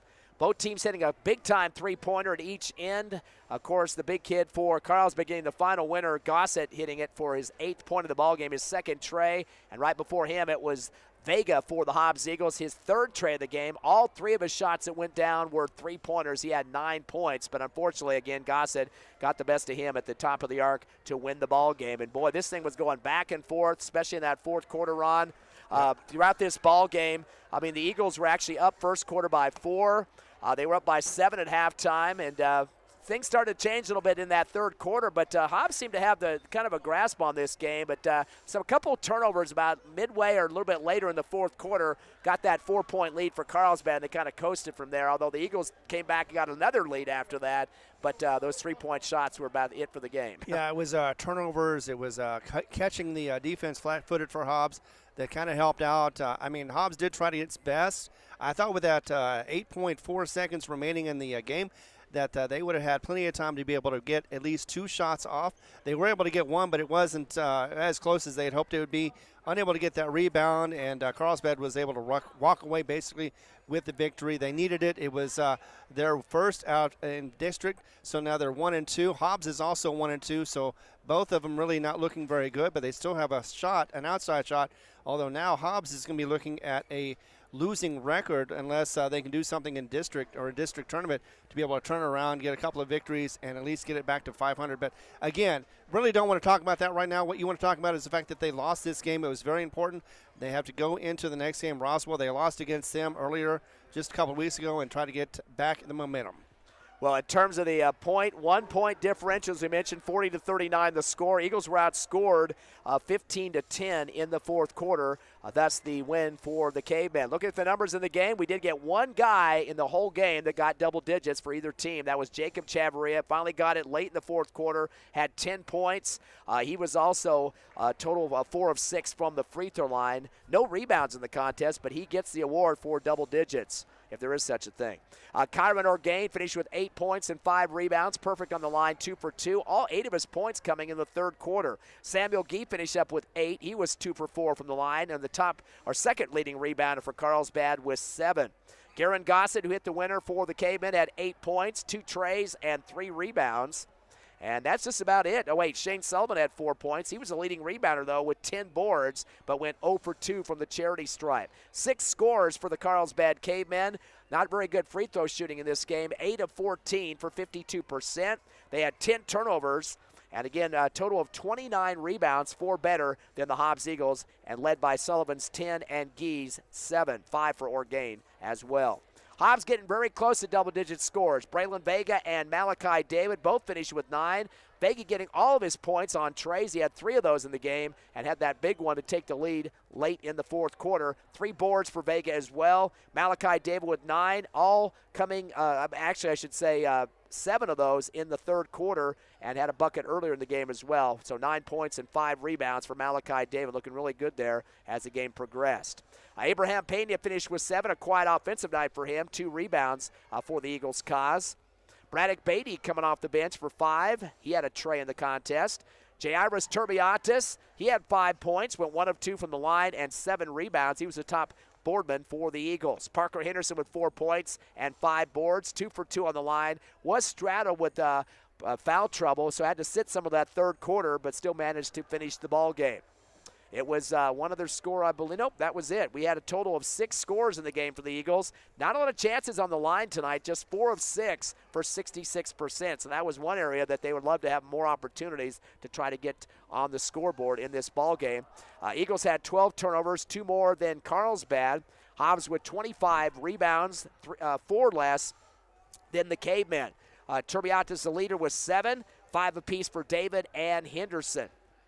And that pretty much wraps it up for the numbers in this game. Again, I think those 2 late turnovers really cost the Eagles at one point, but at the same time, we get the big 3-point shot for Vega. Hobbs gets the lead, and then, of course, Gossett came down to the other end and threw up the top of the arc shot there for the winner. But, again, very contested ball game. Hobbs had their chances. They were up by as many as 8 points in the first half, 7 in the second half, but still could not pull out the win. But it was an exciting game at the finish. Kind of ugly up until the fourth quarter, though, as we weren't getting a lot of point production either way. And that was one of the problems. I mean, not just the end of the game where, like you said, Hobbs lost the ball. It was over turnovers, but it was over pretty much throughout most of the game. There was neither one of them was really getting into any rhythm. It seemed like at one point Hobbs could be getting into a rhythm, but Carlsbad was able to either close it down or maybe it's just poor shooting. Either way, Hobbs was not getting as proficient in their turnovers and then, of course, turning them into points as they wanted to. We were looking to see if Hobbs could come out here and play like they did against Clovis.